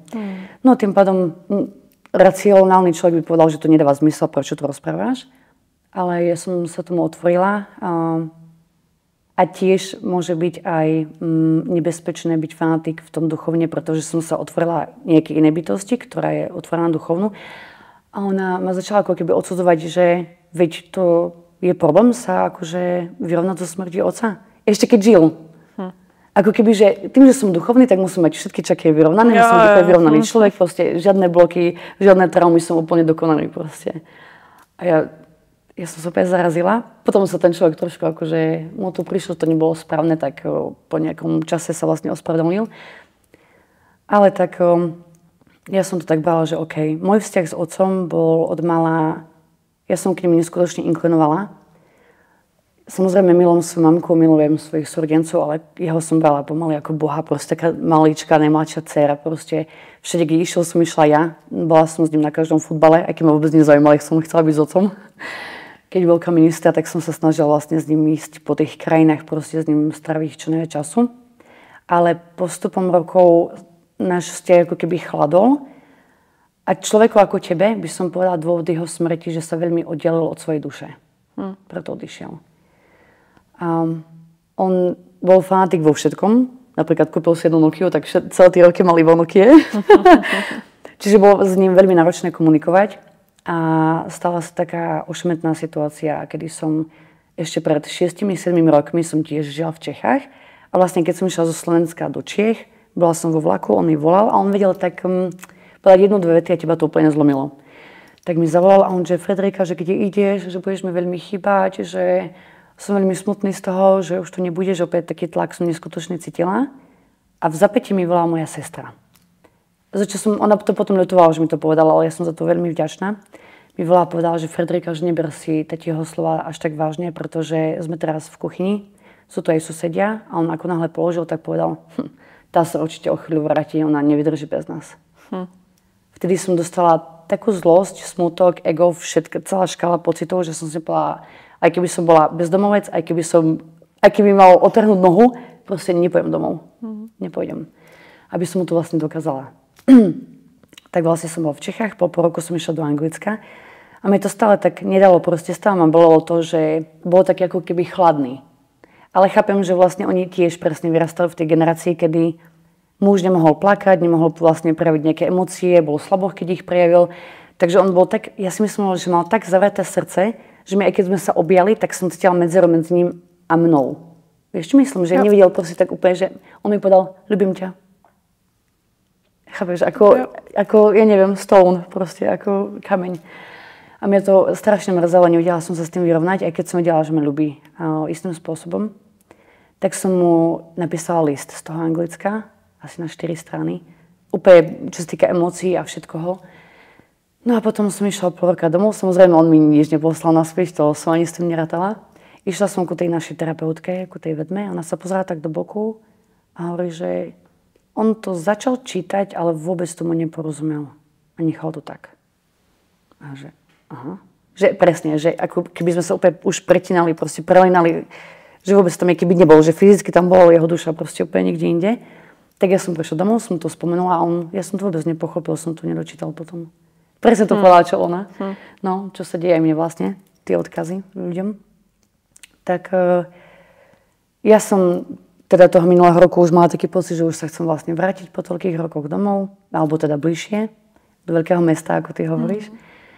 Tak v lete ja som pracovala na recepcii a vždy, keď proste mi sestra volala alebo niečo, tak vždy som mala taký nejaký zlý pocit, lebo už to boli práve tie 2 roky, odkedy povedala, že niečo také sa asi stane.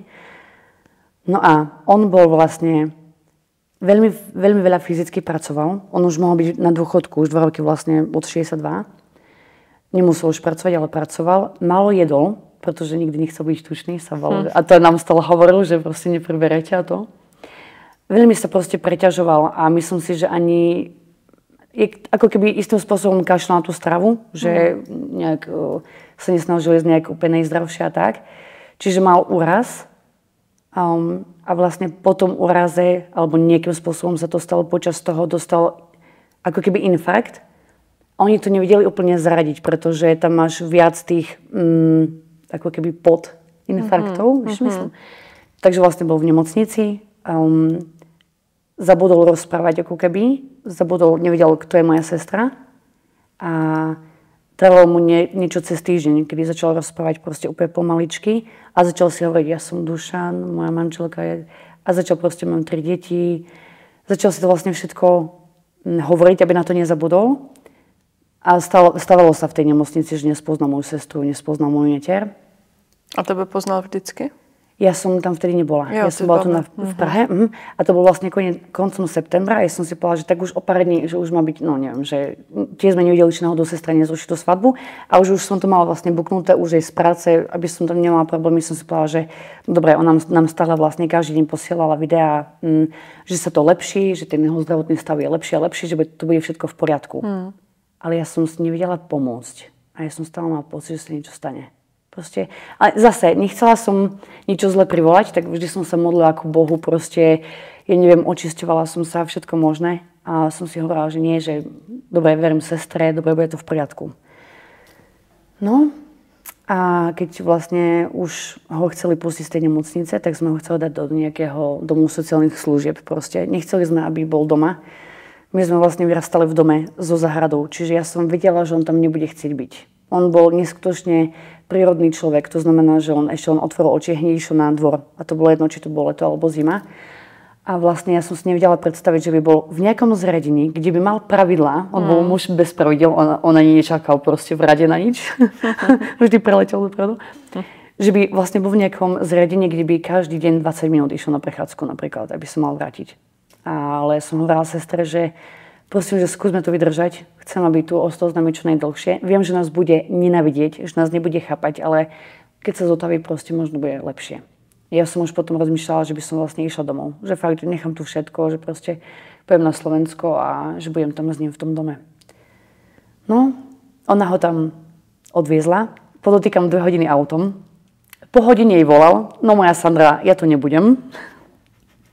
Ja, keď nepôjdeš po mňa, tak ja pojem na strechu a preletím proste a pojem pešo domov. Mám taký srandista neskutočný. A sestra, že bože, dobre, že je to jeho slobodná vôľa, že bude na jeho tlačiť, že pôjde. A ja, že prosím, nie.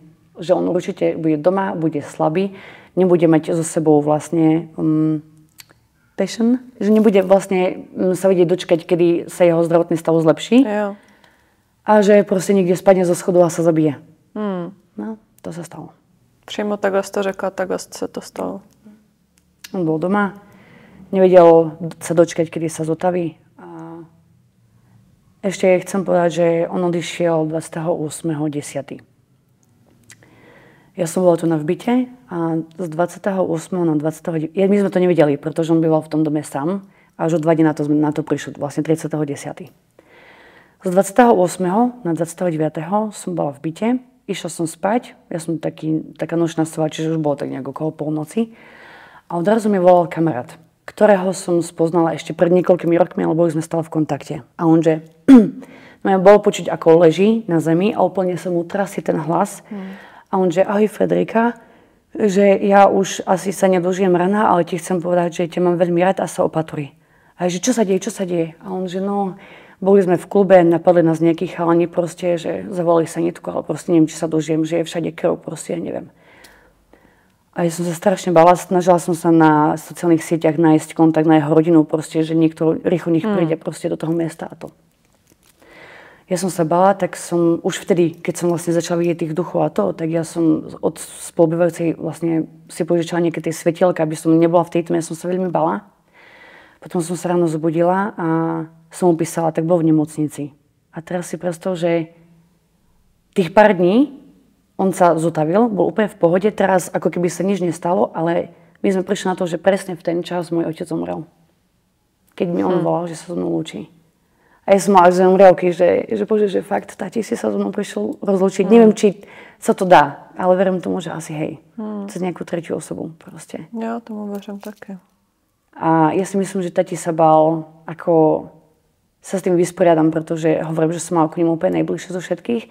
A ja som sa celý život bála najviac toho dňa, že odíde práve on. Tak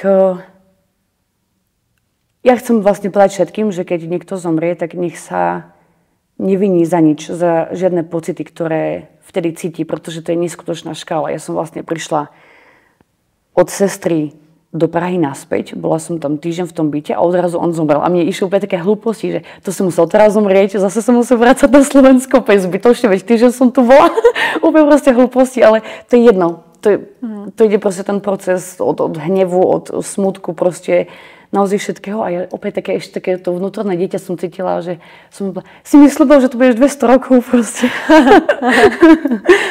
Prečo si proste nás nechal tak? A potom som mal pocit, že som mladá na to, že by som prišla o otca. Že som mala len 27 a potom zase to rácio. Čo sa ľutuješ? Deti prídu o rodičov aj počas vojny napríklad, že stratia celú rodinu proste za pár sekúnd. A že prečo sa ja ľutujem. Ale to je zase ten pocit. Proste my sa nemôžeme porovnávať. Niekto môže sa vyrovnať so smrťou svojej dcery skôr ako napríklad ja zo smrti otca. A musím sa priznať, že ešte stále som ho nedokázala pustiť. A zase nechcem na seba dávať tlak, že v útorok o 3. po obede už musím pustiť, ale nech to je v poriadku. Dúfam, že sa na mňa nehnevá. Podľa mňa sa na mňa nehnevá. Viem, že možno na jeho dušu trošku ako keby kvázi tlačím, ale jemu to je už podľa mňa jedno. Už je v tom priestore, kedy necíti čas a všetky tieto veci, ktoré sú pre nás veľmi podstatné. A ja viem, že podľa mňa to berie tak s pokorou, že keď ja sa s tým vyrovnám, alebo keď ho nechám ísť, tak proste pôjde. Že dajme si ten čas proste na to sa z toho dať dokopy, sa vyliečiť. A ja som potom hovorila sestre, že čo keď som sa začala prepájať s tými dušami presne kvôli tomu, že už bolo jasné, že on odíde, aby som sa vedela nejakým spôsobom na neho aspoň takto napojiť, aspoň takto s ním byť. Lebo vlastne 2-3 mesiace predtým sa mi to otvorilo. No, veľmi som sa bála pohrebu, to som si nevedela ani predstaviť, ako tam budem stať. Proste to bolo pre mňa úplne príšerné, nevedela. Som modlila, aby to bolo všetko v poriadku. A keď sme stali, ako máš vlastne v tom kostole, že si sadneš, sa postavíš, kľakneš si, zase to, Tak my sme stali, ja som hovorila sestre, že bože, ja budem mať o chvíľu blackout asi proste, ja že ten pocit. Ja nemôžem proste a ja som ho videla stať vedľa tej rakvy. A tak sa pozerala na všetkých, kto prišiel, proste kto tam bol, ako to bolo. A on, že to je v poriadku, že si sadni, že sa proste nehnevaj na seba, nerieš ľudí, proste, že rob ako cítiš. Nie, že by som odpadla, tak radšej by som si sadla. Tak som si sadla, za nami bola rodina a ja som cítila ruku, že ma niekto proste chytil, som sa otočila a videla som jednu ženu z našej rodiny a opäť takým silným spôsobom na mňa pozerala, tak proste úplne prísne. A vtedy som pocítila od nej silu. Ona zase silná kresťanka, ale tiež mi vedela predať tú silu proste v ten daný moment, že na mňa pozerala, že schop sa. Veľmi mi to pomohlo a tým, že náš otec bol iný, on bol vlastne na to, v akom období žil, tak on rozprával také veci, ako my sme sa dočítali v knihe od Oša, od Dušeka, proste dobre, pil, fajčil, ale istým spôsobom hovoril také informácie, ktoré ja som začala chápať až veľa neskôr, že bol neskutočný. Na svoji dobu už bylo jako předem. Veľmi. A vlastne my sme napísali list, ktorý som nedokázala prečítať, čo mi bolo ľúto, pretože ja som zvykla čítať na pohreboch, na svadbách, ale to som samozrejme pochopiteľne nedokázala vlastne počas pohrebu svojho otca. Veľmi som to chcela, lebo keď zomrela babka, jeho mamka, tak som čítala, on vtedy sa rozplakal, mi veľmi ďakoval, že som to bola práve ja. Ale vtedy som bola rada, že teda stojím. A tým, že sme videli, že je iný, tak ja som ešte navrhla sestre pred tým pohrebom, že poďme sa obliecť všetci do farebného. Že proste oslava života. On to sám tak bral proste. A moja mamka samozrejme, že vy ste šalené, lebo oni už sú rozvedení, oni už boli rozvedení proste niekoľko rokov, ona už má priateľa. Ja nikde nepôjdem, keď príjete ako šalené, proste zase pamätajte. Zase to také v sebe, že musí sa chodiť na pohreb v čiernom, tak to má byť a proste všetko iné je vlastne na hlavu padnuté, presne. Tak aby moja sestra sa necítila blbo, lebo tiež tam mala to v sebe, že nevie, tak sme to napísali vlastne na sociálnej siete, že ten, kto chce prísť, tak ako podporu príšte vo farebnom oblečení, ako oslavu vlastne odchodu. Tak prišli. No a vlastne po tom pohrebe ja som bola taká smutná, že som ho necítila, že som ho nevidela iba na tom pohrebe, ale potom už nič. No a potom o pár dní na to som vlastne išla k tej mamke s tým bratom. Vtedy som začala hovoriť jemu informácie. On vlastne žije tiež pri Manchestri. On vlastne prišiel na pohreb domov. A on je veľký introvert. On proste o ňom neviem v podstate nič. O 5 rokov starší. Viem, že býva tam a to je všetko. Tak ja som mu chytila ruky a som mu povedala, že nájde také dievča, bude z takého a takého mesta zo Slovenska, tak a tak vyzerá. On, že my sme si už začali písať pred pár dňami. Opäť mal husiu kôžu a on s nimi mal slzy v očiach, že tati, že ďakujem ti. Že proste najprv som hovorila informácie o tatim. Potom som sa veľmi bála. Ja som mala v sebe také hnev, že ja som nechcela ani Vianoce, nechcela som ani Nový rok, pretože ja keď som bola v zahraničí, tak mi presne po polnoci mi hnev volal stále. Aby mi proste poprial. Čiže ja som nechcela, že nie, proste už tu není, proste ja tu nechcem zažiť. Žiaden stromček, žiadna výzdoba, proste mi to bolo jedno. A vlastne počas Vianoc ešte moja spolubojovca bola taká zlatá. Ja som jej povedala, že môžeš ísť kľudne s kamarátmi proste oslaviť, alebo choď k rodine, to je v poriadku, ja to stojím sama. Ja fakt to necítim. Ale ona proste mala taký veľký pocit, tak povedala, že ostane so mnou, tak sme navarili. A vlastne odkedy tatiež zomrel, tak sme si robili vlastne spoločný chat mňa, brata a sestry na Messengeri. No a sme si všetci teda písali, že ako sme vlastne pociťovali tie Vianoce, ako sme ich prežívali. A ja odrazu, že opýtajte sa ma niečo, že je tu. Tak som bratovi písala, že keď ti bude smutno, tak choď ku vode, tam ma nájdeš. A do toho som hneď napísala, ale to je hlúposť, pretože ja som bola v tom meste, kde ty bývaš. Tam žiadna voda, rieka, oceán, není proste. A on mi poslal vlastne screenshot, snímok obrazovky, že nie som presne v tom meste, ale trošku mimo mesta. A mal to 10 minút chôdze a že je to jeho obľúbené miesto. A že úplne som bola taká, že ďakujem ti. Veľmi, veľmi som bola vďačná proste, že to môžem práve ja vidieť. A ja som písala tie veci a odrazu som napísala, že Frederika ma veľmi miluje. A ja som ku nej bol tvrdý, lebo som z nej chcela robiť silného človeka. Ale teraz viem, že ju to zranilo. Jo. Je to silný a mně u toho přišlo pár věcí. První je, že bys mu měla napsat nový dopis a přečíst mu ho. A věřím tomu, že tam nějaký to, neříkám, že úplný odpojení, ale asi takový to uvolnění, tam přijde potom, co mu tady ten dopis napíše. Takový ty věci, které jsem třeba vždycky chtěla ještě říct, tak mu to přečíst. A druhá věc je, že nedokážu jako říct, že to tak bude nebo nebude, ale přišla mi ta myšlenka, že část jeho duše se ti vrátí v tvým dítěti. Toho sa bojím trošku. Presne o tom sme sa bavili s mojou sestrou, že ja som stále hovorila, že mňa veľmi boli hlavne tá predstava, že som nestihla mať deti, že nikdy neuvidím jeho v tej spoločnej miestnosti s mojimi deťmi, lebo on ich veľmi miloval. On si neskutočne vedel hrať s tými deťmi, on bol kreatívna duša, proste vymýšľal také veci, čo nám ani nepríde na a potom sestra povedala, že no a keď ste taký prepojení, tak možno sa ti narodí. A ja, že fú, no keď bude taký šalený. Ne celý, ale část duše. Protože někdy jako se má vrátit celá duše, ale tady to bude jenom část. Něco, co tě to má právě ještě naučit, jako by z té druhé strany, jak říkala jsi na začátku, že ty děti se rodí, aby jako už jsou to starší duše, takže... Ďakujem. Je to super presne si predávať tie informácie a aj preto mi napadlo ti napísať vlastne, že to sú tie aha momenty, kedy mesiace premýšľaš nad nejakou odpoveďou, sadneš do auta, zapneš rádio a moderátorka presne povie tú odpoveď. Jo. A presne som vlastne chcela povedať svoje zážitky, že možno niekomu tiež niečo cvakne, alebo si povie, že prečo by som sa neotvorila, ale skúsim meditovať prvýkrát v živote, alebo pojem do kostola a sa pomodliť. A možno tiež nájde nejakú odpoveď. A presne tým vlastne rastieme, že si predávame tie informácie, že si hovoríme tie príbehy a sa vlastne učíme jeden od druhého. Čiže fakt by som hlavne povedala, nech si nikto na seba nehnevá za tie pocity, ktoré má. A že ja nie som v pohode s tým, že zomrel. Zomrel ešte len dnes je 27. My keď sme si písali, že kedy sa stretneme, tak si hovoril, že aha, zase k tomu datumu 28-29 proste. On ešte zomrel jak pán, že vlastne ja som sa zobudila, potom, či mi volal ten kamarát. A na druhý deň vlastne prišla správa, že zomrel ten herec Matthew z Friends, priateľov, presne. Vlastne on sa utopil v tej výřivce, nebo sa předávkoval. No, čiže vlastne išla som spať s tým, že sa bojím, že sa mi zjaví kamarát. Potom som sa ráno zobudila s tou informáciou, že ten herec vlastne zomrel. A potom, to bolo vlastne, ako sme sa dozvedeli, že tatě zomrel, bolo tak, že on mal vlastne posledné 2 roky, mal priateľku Ukrajinku. Tým, že bol kamionista, tak vlastne sa s ňou stretol na tej Ukrajine. A ona s ňou zvykla volávať každý jeden večer. A vlastne už nedvíhal. Čiže sestra išla z jedného mesta do druhého.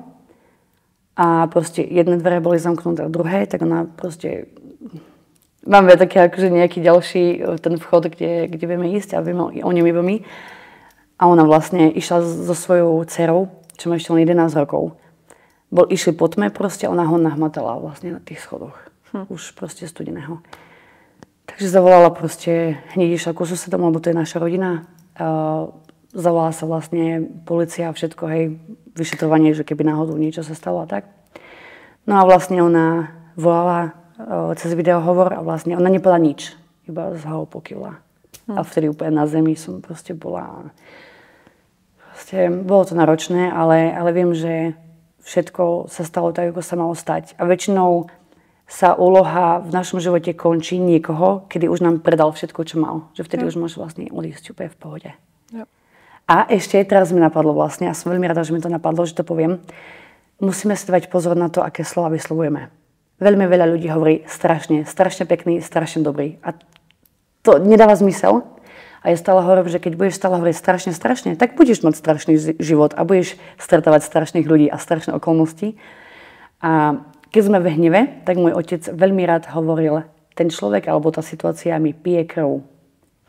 Mal transfúziu krvi vlastne, mal výmenu celej svojej krvi.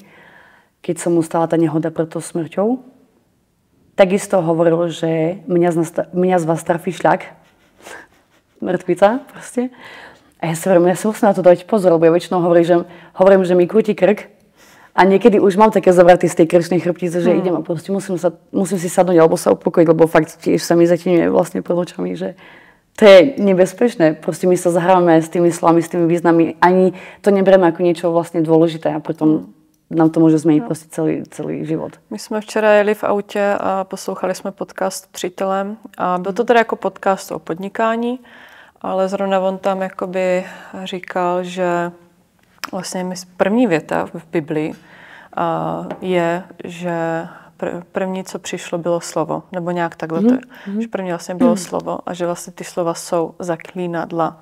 To je tak silný vlastně to, že my to vypustíme z té pusy, je to vibrace, je to určitá energie a právě čím víc jakoby té stejné vibrace, právě už pak to jako kolektivní, tak tím více to tady pak tvoří, že jo, ta realita. A pak tady přicházejí i ty paralelní vlastně jako vesmíry, protože někdy se to prolíná.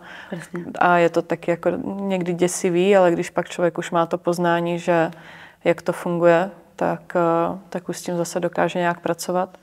Ale opravdu slova jsou zaklínadla a i když to člověk myslí ze srandy, tak... No, povedať, že mi člověk pije krv a potom má sepsu a otravu krvi, tak to by mu ani napadlo. Mě by tohle taky v životě nenapadlo, když asi viděla ten rozhovor, tak den předtím, než se to stalo Barči, tak můj přítel napsal, někoho za mě obětujte a další den umřelo. Presne. On to napsal ze srandy a pak vlastně další den přemýšlíš, může za to ten člověk, nebo jako co se sakra stalo, protože něco takového říct.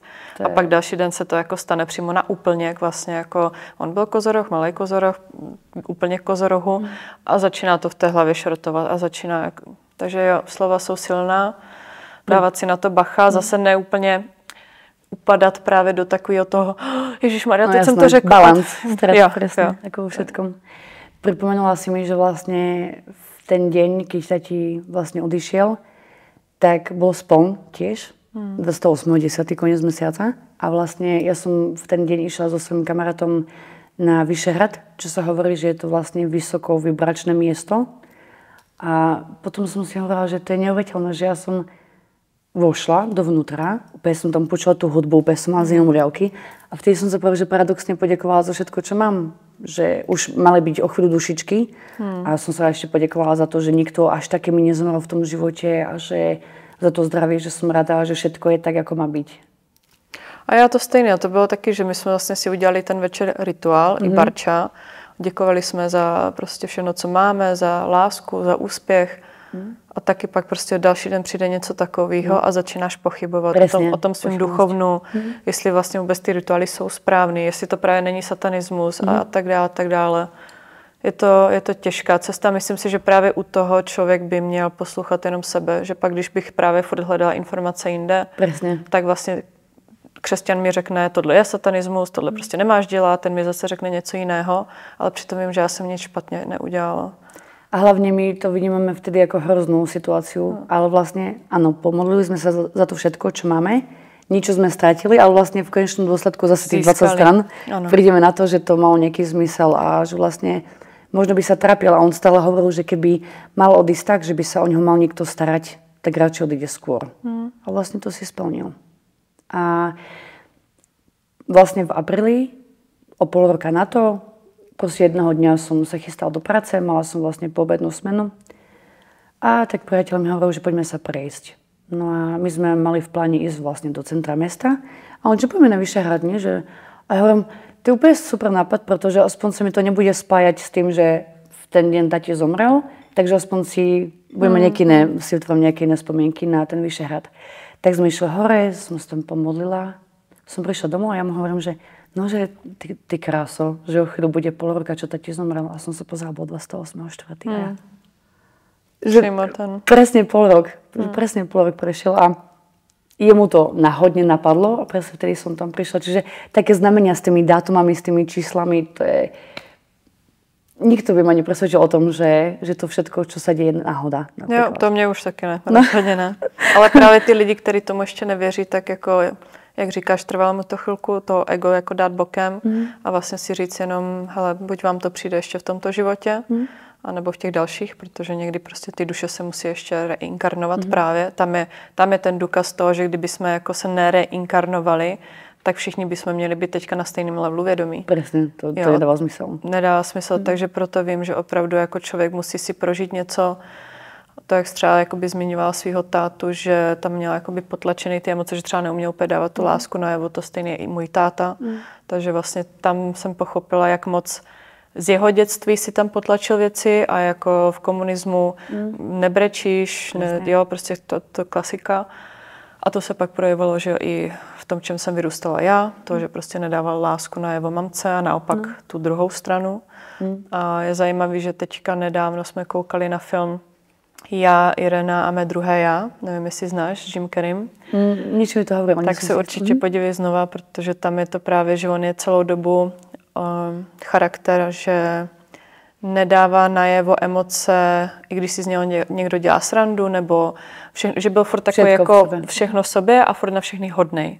Ale vlastně pak už se to tak stupňovalo, že vlastně tak už moc to nedokázal v sobě držet, přepnul. Kompletně prostě přepla osobnost a ty potlačené emoce, všechny, co tam byly za celý ten život, se najednou začaly dávat jako ven. Bylo to jako udělané v té komedii, ale jakoby ten kontrast toho, že když člověk jako dlouho potlačuje, tak vlastně je to výsledek toho, že pak jako přepne.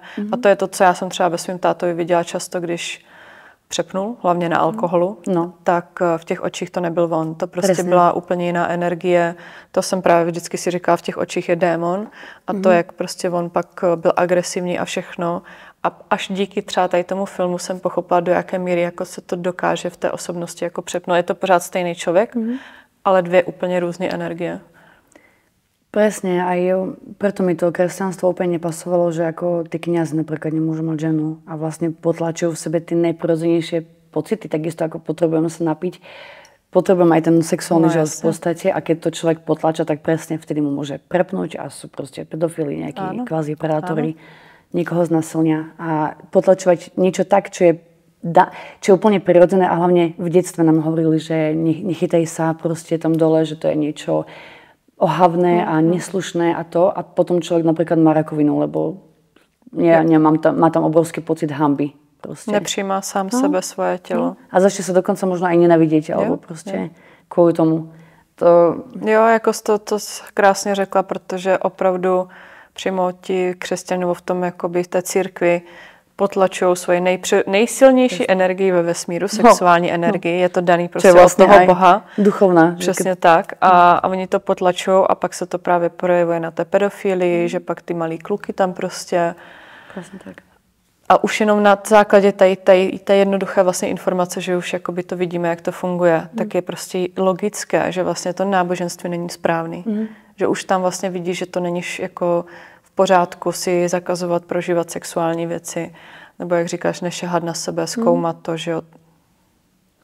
Keď si ešte spomínala tie symboly, tak si mi pripomenula to, že ja som pred pár dňami sa ozvala tomu kamarátovi, že sa s ním chcem stretnúť, že sa s ním chcem porozprávať, chcela som povedať o tom podcaste a že teda či môžem spomenúť ten zážitok. Určite. On povedal, že vlastne keď som mu napísala, ja som mu napísala na druhý deň, že práve vtedy mi otec zomrel, keď on mi volal.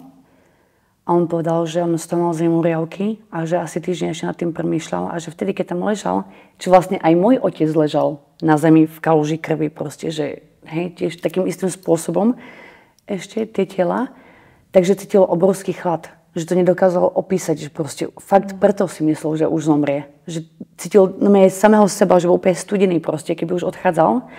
A moja sestra povedala, že posledné mesiace, keď sa rozprával s tatím, tak on, čo bol taký šalený, taký proste, on akože bol v znamení pána, ale ja si myslím, nedokážem už povedať ascendent, pretože už tu nie je babka, jeho mama, že kedy sa narodil, ako hodinu, ale vlastne, neviem, podľa mňa bol nejaký staraz alebo niečo, proste oheň, ale že posledné mesiace už tak proste sedel v tej kuchyni, pozval na sestru a sestra sa ho pýtala, vieš, tati, nebudeš tu proste večne, čo by si mi poradil v živote? A on, že len buďte šťastní, len buďte. Taký už, keby, že podľa mňa to už aj on cítil a tiež hovoril, že veľakrát z neho cítila chlad, že na mňa prešiel a úplne až sa zmrazila, že to čo je proste. Že už tam tá, jak říkáš, ta duše už jakoby není úplně v tom těle. Že v podstate normálny človek, niekoho kamarát, vlastne by ho asi nespoznal v tom období, že bol taký kľudný. On proste rozleteli sa dvere, on bol, že no čo, moja zlata, do obchodu všade, kde prišiel, proste každý o ňom vedel. Čiže úplne sa otočilo 180 stupňov, by som povedala vtedy.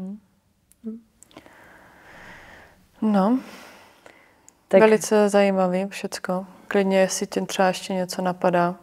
No tak spätne mi to vlastne chodilo, keď sme sa vracali. Asi všetko som povedala takéto základnejšie, čo som chcela. A hlavne ešte, aby si niekto nemyslel, že niekoho znásilňujem tým, čo vidím v podstate, tak ja stále sa toho človeka opýtam, či chce. Jo. Napríklad sa mi stalo, ja vlastne pracujem vo firme, kde vlastne každý môj kolega je z inej krajiny. No a som sa rozpala s jednou Španielkou, ona tiež proste, a tiež prirodzene som začala, to bola asi prvá kolegyňa, ktorej som sa začala otvárať, že mi zomrel otec a ona, že aj mne na Vianoce 24. A ja si hovorím, že tak 10 kolegom, čo s každým jedným z nich sa rozprávam, tak nikomu to nepoviem a odrazu jej zažila to isté. Tak vlastne sme sa o tom bavili. Aj tak zo srandy, aby sme sa nerozplakali počas tej smeny.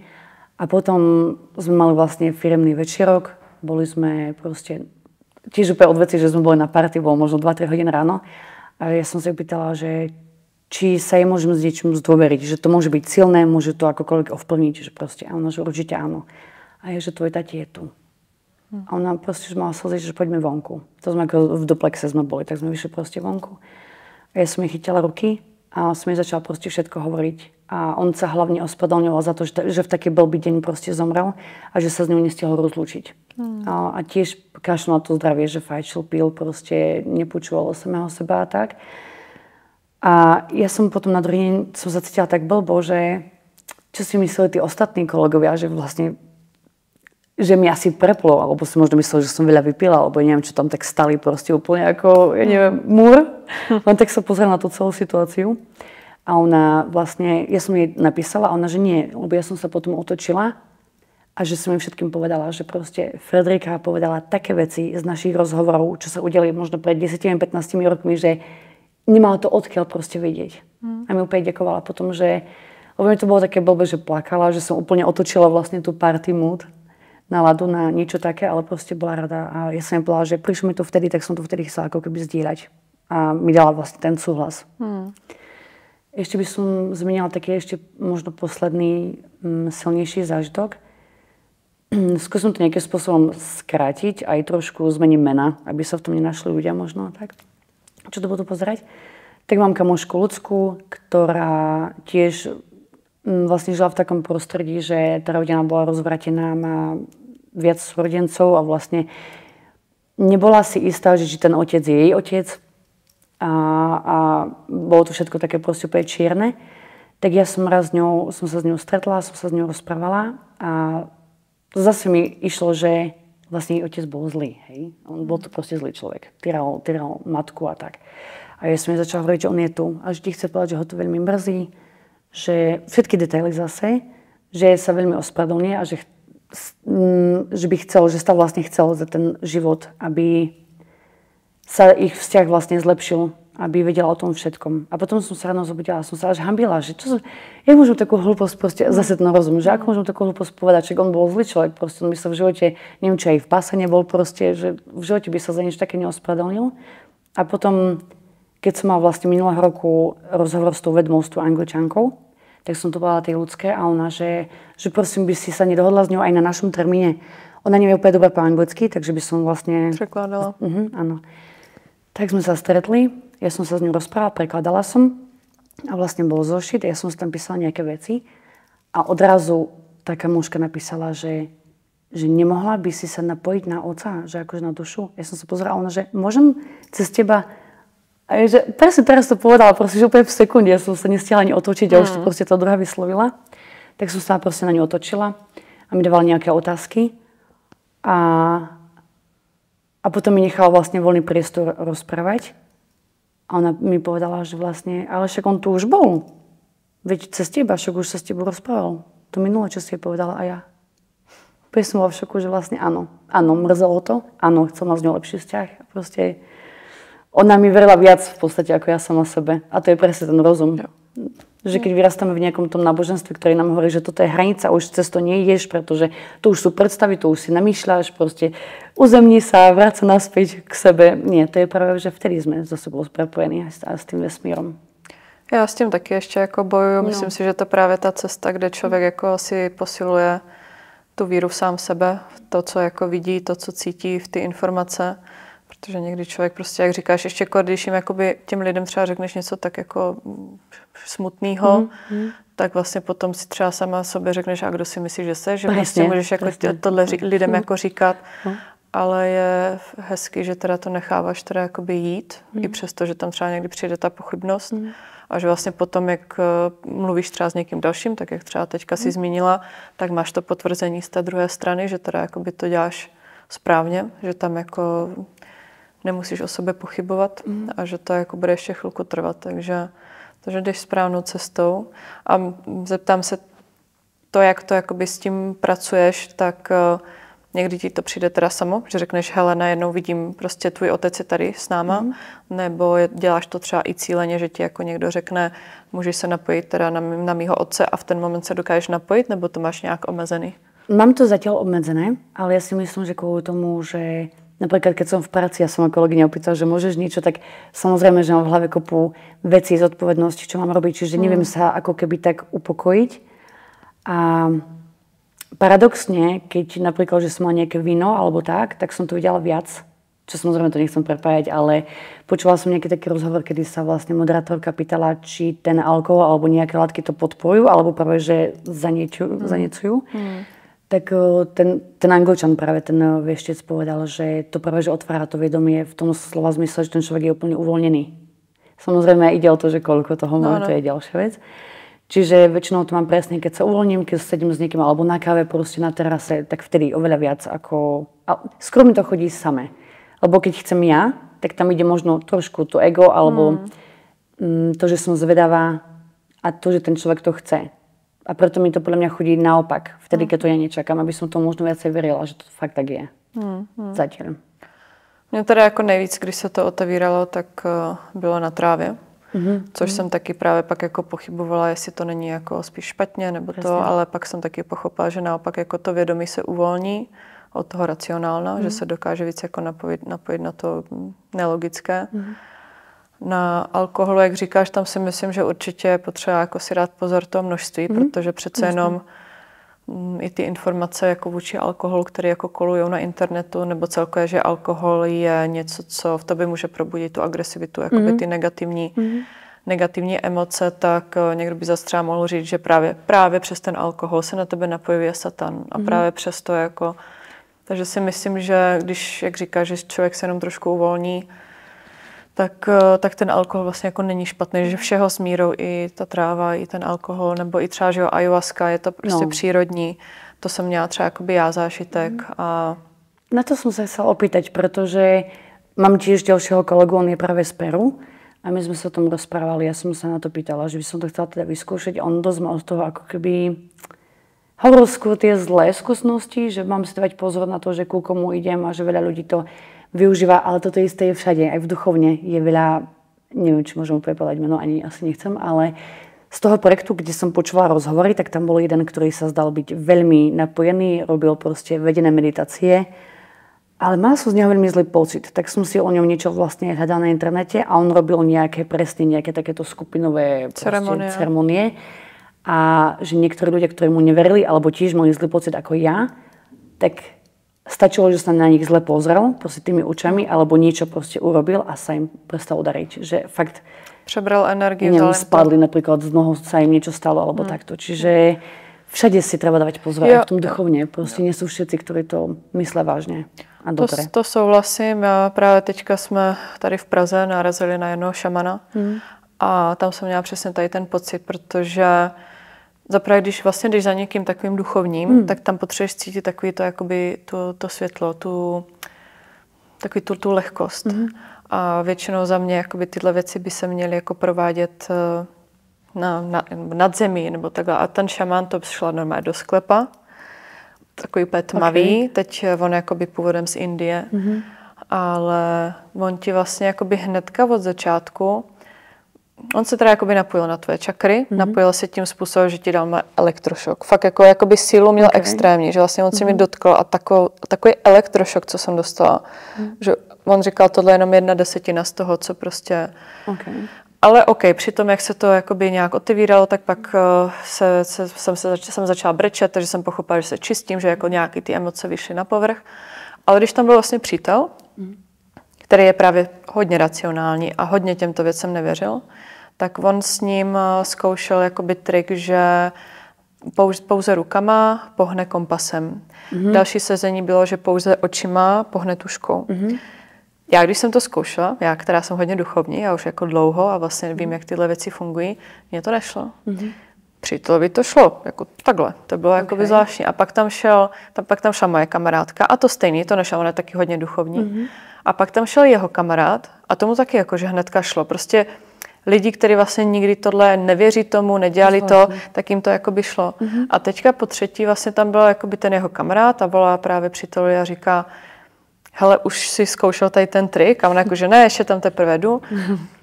A já už jako nevím, jestli tomu mám věřit nebo ne. Ale prostě já jsem teďka zase něčím jako pohnul, ale on schválně odešel jako nahoru, abych teda jakoby věřil tomu, že jsem to já. A v ten moment, kdy já jsem to šel v telefonu, tak já jsem věděla, že ten šaman to dělá jakoby za ně. A že jim ukazuje prostě jejich jako sílu, přitom on to celou dobu dělá za ně a u toho z nich prostě tahá tu energii. Jo, že vlastně on jakoby svým způsobem tahá za nos, ale on z nich prostě tahá nějakou energii. A vím, že ze mě ani z té kamarádky mu to nešlo. Měl tam nějaký blok, protože cítil prostě nějakou silnou, a to mi řeklo už hodně lidí, že mám hodně silnou ochranu a prostě nedokážu se přes tu moji ochranu jakoby na mě napojit. Takže vím, že tohle on tam cítil a proto nám ten trik ani neukazoval. Jo, ale od té doby je to vlastně, což mi přijde taky zvláštní, prostě šaman z Indie a od té doby každý moje storičko sleduje, každý moje prostě storičko a to stejný té mé kamarádce. Takže tam jsem jakoby pochopila, že opravdu jsou i šamani a tady ti lidi, kteří jako ti můžou uškodit, že i když se zdají být jako, že ti pomáhají, tak asi ne, prostě mají tam něco jiného v tom. Moja kamarátka tiež šla ako jednej veštkini a hovorila, že keď sa vracala, takže cítila neskutočnú záťaž na ramene. A potom tiež mala nejaký problém. A to bolo tak, že vlastne ona išla ku tej veštkini, za ňou išiel jej priateľ a potom cítila neskutočný tlak od neho a tiež je taká akože na duchovnú otvorená. A vlastne potom zistila cez inú vedmu, ktorá sa napojila na tú situáciu, už vlastne videla to ako film, tak povedala, že ten jej bývalý partner povedal tej veštkini proste, že nech niečo udělá, jo? To já většinou tady tohle mám taky, to je hezky, že jsi to takhle řekla, protože já taky mám někdy ty situace, že se na to napojím jak film, vidím to jakoby před očima, tu scénu a prostě tam vidím, jako, že co se stalo. Přitom to není úplně jako fyzicky, že to vidím, je to takový prostě pocit toho filmu. A no. Takisto, čo sa týka tých symbolov, že ma mrzí, že veľa symbolov proste má nejaký starý proste zmysel, čo niekedy fungovalo a teraz si to preberajú proste. Tá nová generácia, napríklad niekto môže vidieť kostru vytetovanú, nejakú smrtku a si povie, že Pane Bože, ten človek je úplne mimo, proste ovplnený satanom a pritom tá smrtka pre neho môže znamenať, že všetci sme jedno. Či sme čierni, bieli, tuční, chudí, proste chudobní, bohatí. Že veľa sa proste preberá. Ja som napríklad počúvala, že prežehnanie sa zatiemňuje vlastne do tretieho oko, zakrýva ho. To neviem. Zase si myslím, že ide o to, čo veríš vlastne. Ide o to, čo veríš. Keď sa na to dáš, keď úplne sa vyhalúziš až tak, že áno, určite to funguje, tak samozrejme to môže spôsobiť nejaké zmeny v tvojom živote. Napríklad kamarátka tomu hovorila až tak, že odstranila vlastne krst svojich detí.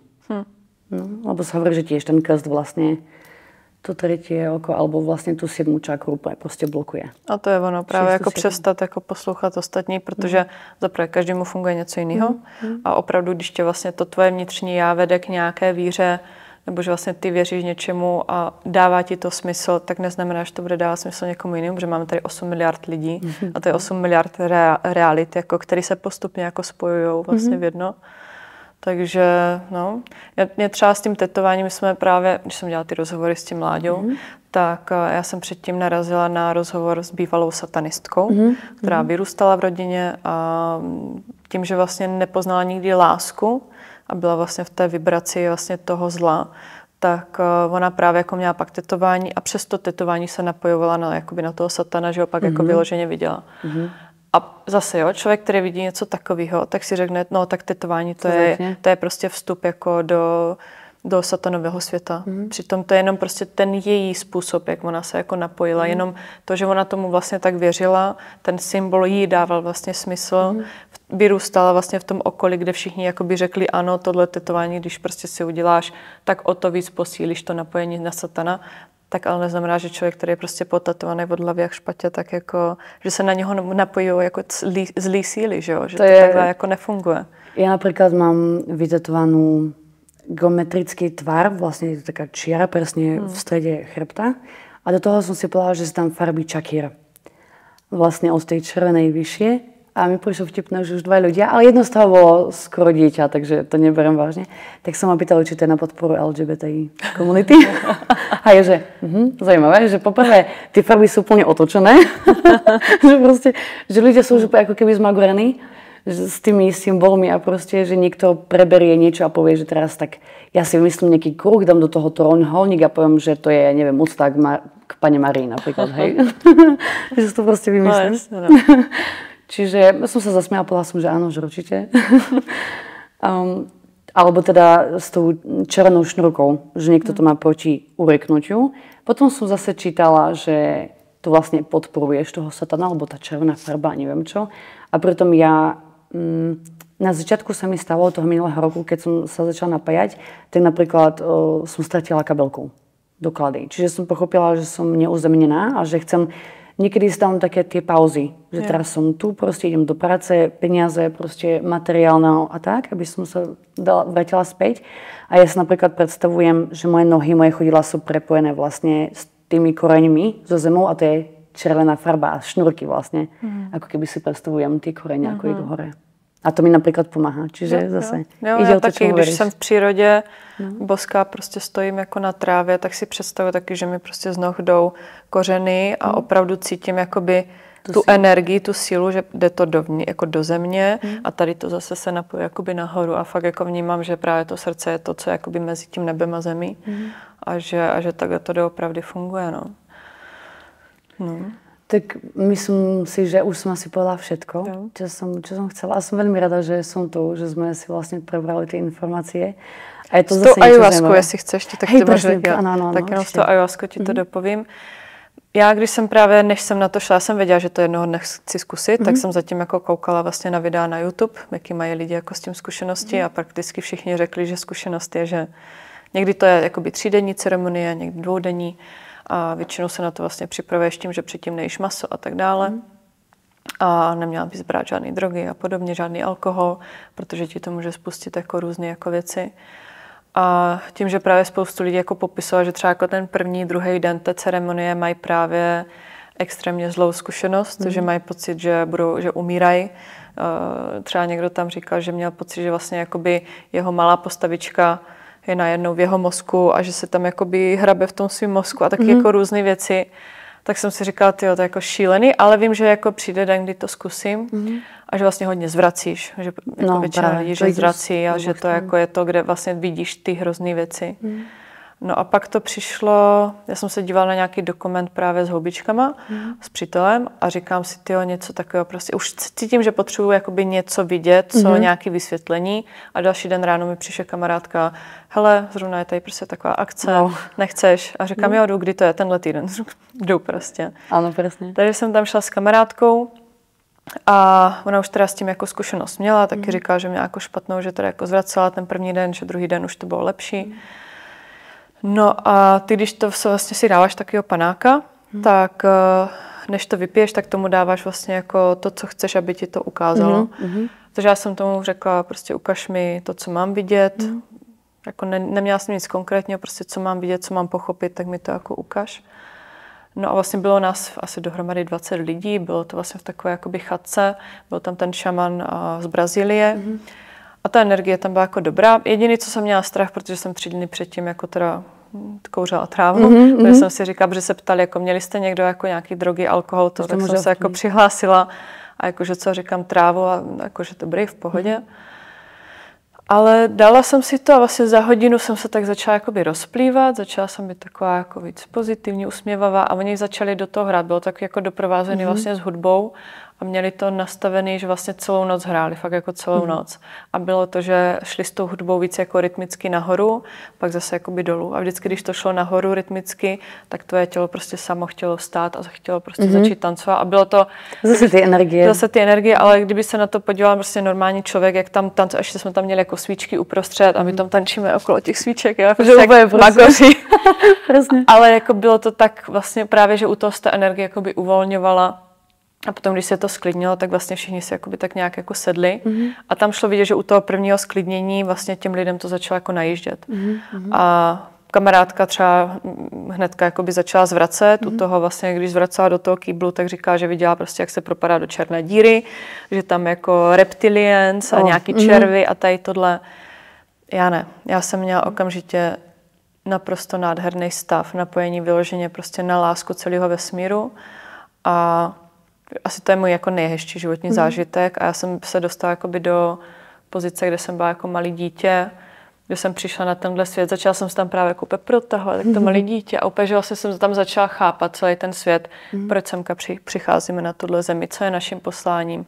Viděla jsem vlastně jakoby z té druhé strany ty rodiče, právě všechny ty traumata, které jsem si vyřešila. Myslím si, že i tím jsem měla jako krásný jakoby zážitek, že už jsem si v sobě nenesla. Byla čistější. Jo, byla jsem čistější, tak proto jsem víc ještě pochopila ty rodiče a pochopila jsem to svoje poslání, že mě to vede právě jako pomoc uzdravit za prvé tu moji generaci nebo jako ty rodiče, ale potom jakoby spíš ty děti, že protože ta další generace je ta, která nás tady jakoby nechci zachrání postupně, že už je to fakt jako očištěná generace. Ale co jsem viděla, tak toho šamana, jak měl okolo sebe obrovskou záři, bílou, obrovskou záři, nádhernou.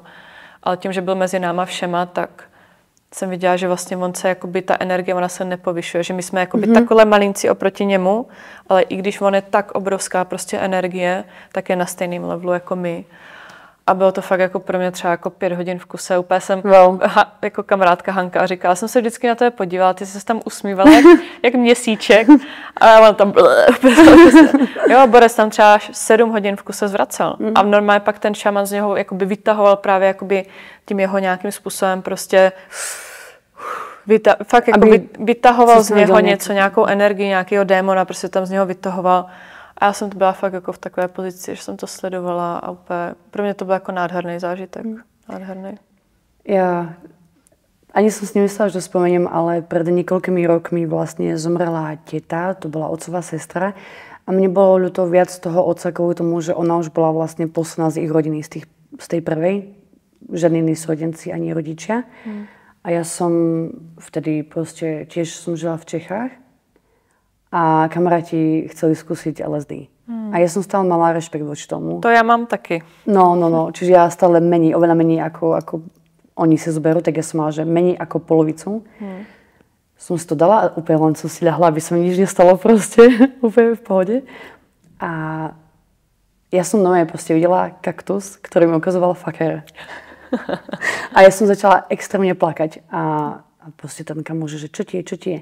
Ja som mu to povedala, tiež sa zasmiel a ja, že moja teta vlastne, ona pestovala kaktusy, veľmi veľa kaktusov, keď sme vlastne prichádzali do verandy.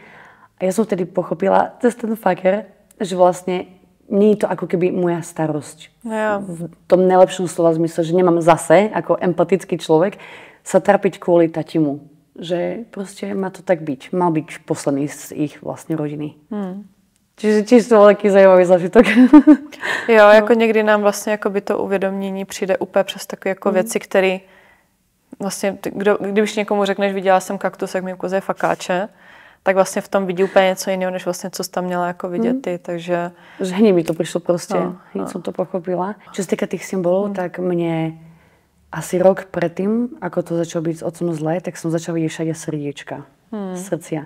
A ja, že, ale už to začalo byť fakt divné. Že ráno som si robila kávu, srdce na káve. Potom som mala nejaký koktejl, nejaké smuty, srdce. A ja, že OK, že to už asi niečo znamená. A to bolo v čase, keď som sa s ním pohádala kvôli nejaké veci. Tak som pochopila, že asi to bude to. Ale vždy som sa pýtala, že Pane Bože, prosím, že ukáž mi dôkaz. Reálne, fakt doslova. My keď sa opýtame aj na konkrétne veci, nám to ukáže tak, normálne proste čierno na bielom. Tak ja som vlastne bola pri svojom synovcovi. A tam bola na zemi paradajka. No proste mala deti, nie? Proste niečo hodia na zem a to. Tak som zobrala tú paradajku preč a bol otlačok srdca a v tom strede bolo D. A môj otec sa volal Dušan. Takže dobre, ďakujem, už ti verím, že to je to. A potom som už to dlhšie nevnímala. A po tej smrti, keď som prosila, že Pane Bože, že chcela by som už keď s niekým, tak aspoň s ním proste niečo od neho cítiť a tak. Takže som videla všetky tie srdiečka. Po nejakých mesiacoch sa mi to zase začalo ukazovať. A to bolo v takých nečakaných situáciách, že napríklad som stála na balkóne u nás v byte. Išla som na balkón a akorát som sa pozerala dole a presne medzi mojimi chodidlami bol list v tvare srdca. A ja som sa tak usmiala. Prešlo pár dní, išla som opäť s mojou spolubývajúcou na terasu, či vlastne na balkón. Som sa pozerala vonku a ja som úplne onemela. A ona, že čo? Ja som mi povedala, čo som videla a hovorím, že to nie je žiaden listnatý strom. Že ako vôbec fyzicky, proste už keby neviem, aký skeptik by prišiel, by nedokázal nájsť neviem koľko metrov proste od nás. To bol iba jeden ihličnan a proste na prvej strane absolútne nič, na ľavej strane nič, iba proste ďalšie byty. Čiže fakt, vlastne včera som taká bola, že čo budem rozprávať v tom podcaste a že či mám niečo spomenúť, niečo viac, niečo menej. A taká som bola, že či je to všetko v poriadku a som išla domov a akurát tam, kde som si ja sadla do autobusu, tak som sa pozerala pred seba a vlastne tam bola nalepená taká detská nálepka v tvare srdiečka fialového, ešte farba fialová, že nejaké dieťa to tam nalepilo proste. A ja že ďakujem. Takže je to všetko v poriadku. Jo, tady ty symboly jako pro lidi, kterým se otevírají tady tyto věci, jsou hrozně důležitý. A je to takové ta malá pomůcka ze zhora, kde jako tě uklidňuje. Takže já to mám třeba s motýlkama, často tady tohle. Takže to je taky takový. No a teďka třeba na závěr, když bys třeba jako i po tady tom rozhovoru cítíš, že teda tvoje cesta vede tím směrem, že máš lidem pomáhat jakoby s tím duchovnem, jakoby převádět jim ty informace, že to je tvoje poslání? Nebo myslíš si, že to bude spíš jenom takový, jako když někdo bude potřebovat, že to nebude ta tvoje hlavní práce? Ja som sa to pýtala samej seba a vlastne tým, keď som spomínala, že som vlastne bola taký empat, že s každým som všetko prežívala, tak ja som mala také zvláštne momenty, kedy ľudia mali tendenciu ku mne chodiť a vyrozprávať sa mi z takých vecí, že koniec väčšinou bol taký ten záver, že takéto zrazenie, že ja som to vlastne nikomu nepovedala a prosím, nech to pre seba. Že som bola taká ako keby butľavá vrba a musím na seba priznať, že ja som sa na seba neskutočne dlho hnevala za to, že mi nič ako keby nešlo. Že s tými rukami, že niekto robí handmade, proste niečo vytvára, alebo sú čašníci, mi proste, ja som si nepamätala objednávky, proste letelo mi to z rúk, nevedela som nikdy robiť latte, proste úplne som si hovorila, že to je neuveriteľné, že som fakt taká neschopná, ale na druhej strane som vedela, že si to nemôžem vlastne byť na seba taká zlá a že určite to musí byť niečo iné. Napríklad, že som v tom písaní dobrá, alebo že vlastne viem dať radu proste tým ľuďom. A minulého roku som vlastne tiež skončila v jednej práci, volá mi sestra, že to už nie je možné, že čo budem robiť. A ona, že vieš, to je super, že tam skončila. A ja, no paráda. Čo je na tom super? A ona, no vieš mi presne povedať, že tam nemôžeš byť, lebo proste ti to nejde, alebo si to nepamätáš, alebo nevieš sa koncentrovať. Tak možno ti život iba ukazuje, že to nie je tvoja cesta. A som si to vlastne pospájala a už asi pred 2-3 rokmi práve v tom Londýne som mala taký pocit, že už som mala dosť tých informácií, že som chcela aj niečo predávať svoje. Možno tiež prostredníctvom nejakých videí, nejaké vysvetlenie, čo sa týka výkladov snov, významov farieb, životných čísel, proste, aby trošku ľudia vedeli zradiť nejakého iného človeka, že tomu človeku nerozumiem, aha, je panna, takže už proste je, ja neviem, životné číslo 5, takže rád cestuje, rád mení miesta, že proste už je to taká pomôcka, presne, keď si sa rozprávala s tým hosťom o tých veciach, že vlastne je to taká pomôcka, alebo tie kamene, alebo niečo. Ale vždy som sa cítila, že to asi nie je úplne ten správny čas. A počúvala som niekoľko podcastov a nieraz mi nenapadlo niekomu napísať, alebo sa niekomu ozvať. A keď som videla ten tvoj s Baškou, tak som bola, že tak som to cítila, že asi by to bolo to. Asi by ma to bavilo.